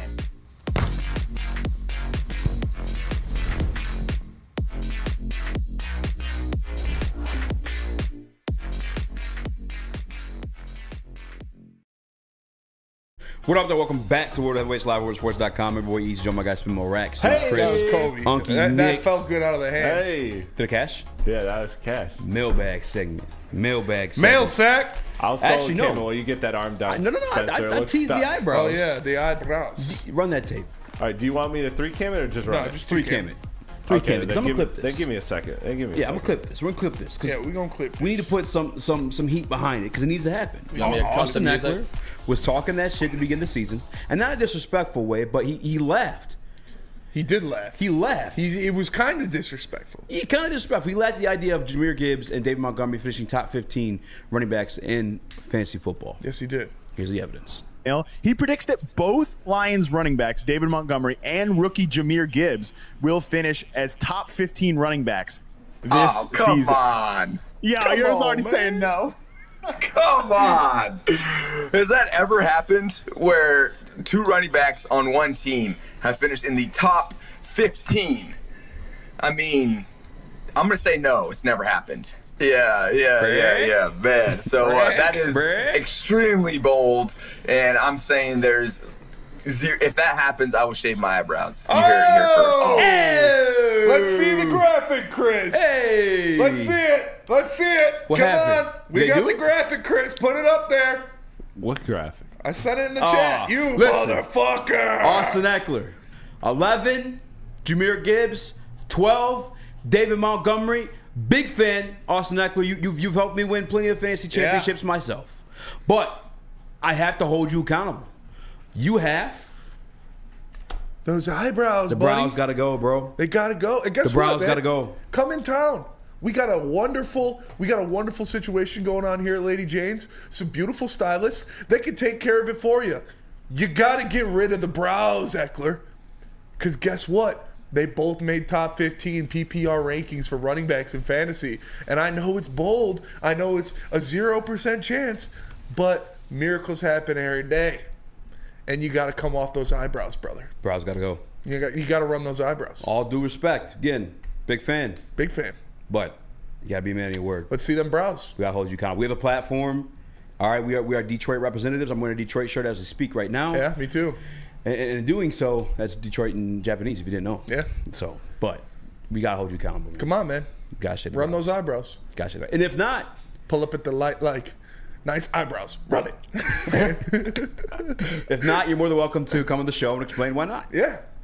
That'll be the only way you can cash yourself out of this. You got the graphic? Where's it at? It's in Slack. It's in Slack. It's all right. It looked confusing. It did look like the link as well. But regardless, 11, Jahmyr Gibbs. 12, Dave Montgomery. Yeah. And then what number is Austin Eckler? 25? Oh, yeah. He's not in the top 15. No, I'm saying, I mean like his literal number. Oh, 30. What jersey number? 30. 30? Eyebrowless. That's... Yeah. AE 30 is about to be AE. Wish I had some eyebrows because they got to come off. Sorry, bud. Like I said, you're a great player, great running back, but you made a promise. Your mouth cashed a check that your ass is going to have to cash. Run those eyebrows. Pause. I want it. I want it. I don't know. Mailbag from Chef Talks. Do you think Jonah Jackson comes back on an extremely incentive-laden contract as his number of games played since 2021 gets lower and lower and lower? No, I think Jonah Jackson's going to want to sign a long-term deal. Yeah, this is his second contract. Yeah, right? I think he's going to want a longer-term deal with some decent money involved. I think that's what I think he wants the security because he knows that he's an injury risk. This is his time to get paid. Yeah, one cool thing if you like pay attention to interviews with like Taylor Decker and like some of the rest of the offensive linemen, if you follow them on social media, one thing that's kept that unit in sync together is like they all got kids around the same age, so they're constantly hanging out, just dadding it up, and he's got the family to take care of. A says mailbag. How pumped are we for the Knicks, Spenny? Pretty fucking pumped. I'm not gonna lie. I really think that this team can come out of the East now. You look at it, and they can run. No disrespect whatsoever, but I'm sorry to tell everybody the truth. Jalen Brunson with 4 out. When you look at Randall, Bogey, Burks, and OG Anunoby, you can have all of them on the perimeter and let Jalen Brunson cook in one-on-one at the end of games. Like this team's looking pretty damn good. They're playing great defensively. They have been the best team in the East since acquiring OG Anunoby and Precious Achiuwa from the Toronto Raptors. Toronto. They've been very, I very they good. got him. Yeah, they've been very good, man. And Jalen Brunson's playing at an all-star caliber level. Julius Randle is the only thing that can stop them from at least getting to the Eastern Conference Finals, honestly. Yeah. So you think they can make it over Boston and Milwaukee? I do. Spenny, you should be wearing that badass I would have Knicks picked hat. them. I would pick them as a favorite, but they definitely can beat any team in the Eastern Conference in a 7-game series. This team is awesome, and the craziest part is that they kept all their firsts. Yes, so they can still go out and get a star in the summer very, very easily. Knicks are going to be good, man. I could really see them coming out of the East this year. That's what I said at the beginning of the year. I said that was the number one job for me. So let's get away from New York basketball. Eduardo O'Neill's asked, no hate, but did I hear correctly that you guys would take a linebacker over a lockdown corner because Porter was locking fools down after a week 8? No, I said I'd take Porter. Yeah, I think we all took Porter. Yeah, we all took Porter. With all due respect to Campbell, I did say Toronto with a hillbilly accent. Do it again. Toronto. Big Con 51 says, is Kelsey going to destroy the internet in a cringe post-game proposal? I hope not. No. Mailbag. If that happens, this shit is fucking rigged, by the way. But also, I would propose to. That bitch I didn't be called a bitch. She owns 2 jets, I saw today. Yeah, I would not be mad. She's selling her $40 million jet because she better sign prenup, though. Some guy on Twitter. Oh, for sure. Or she better get him to sign prenup.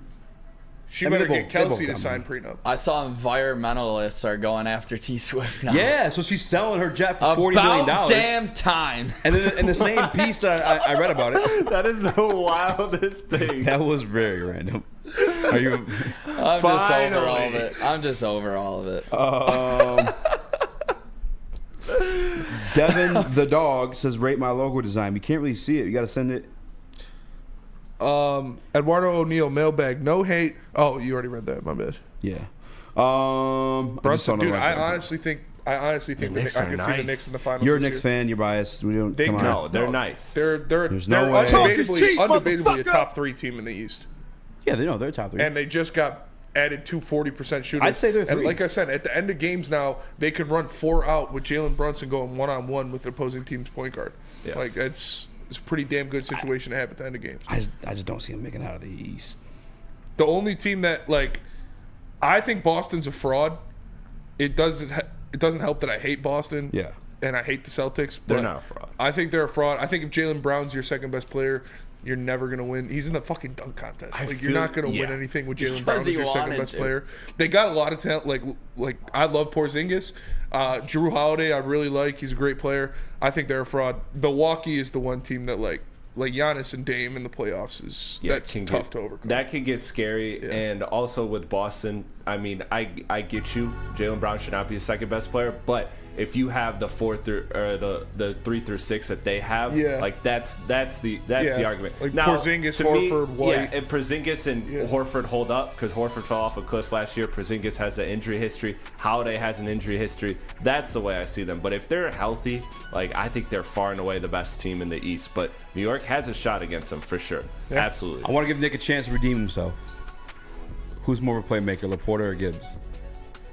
I was saying in a redraft, Laporta goes higher than Gibbs, in my opinion. I wanted you to get mad. I thought you were going to ask me about Cade and Ivy. I think Gibbs is more of a playmaker, and I think he goes higher than Laporta, but I think they're both in the top 10. I want to see Ivy get 20 shots tonight with Cade also in the ball game. That's what I want to see tonight out of the Pistons post-deadline. Probably, who was 9? Jalen Carter. Probably Jalen Carter. Or 10. Who's 10?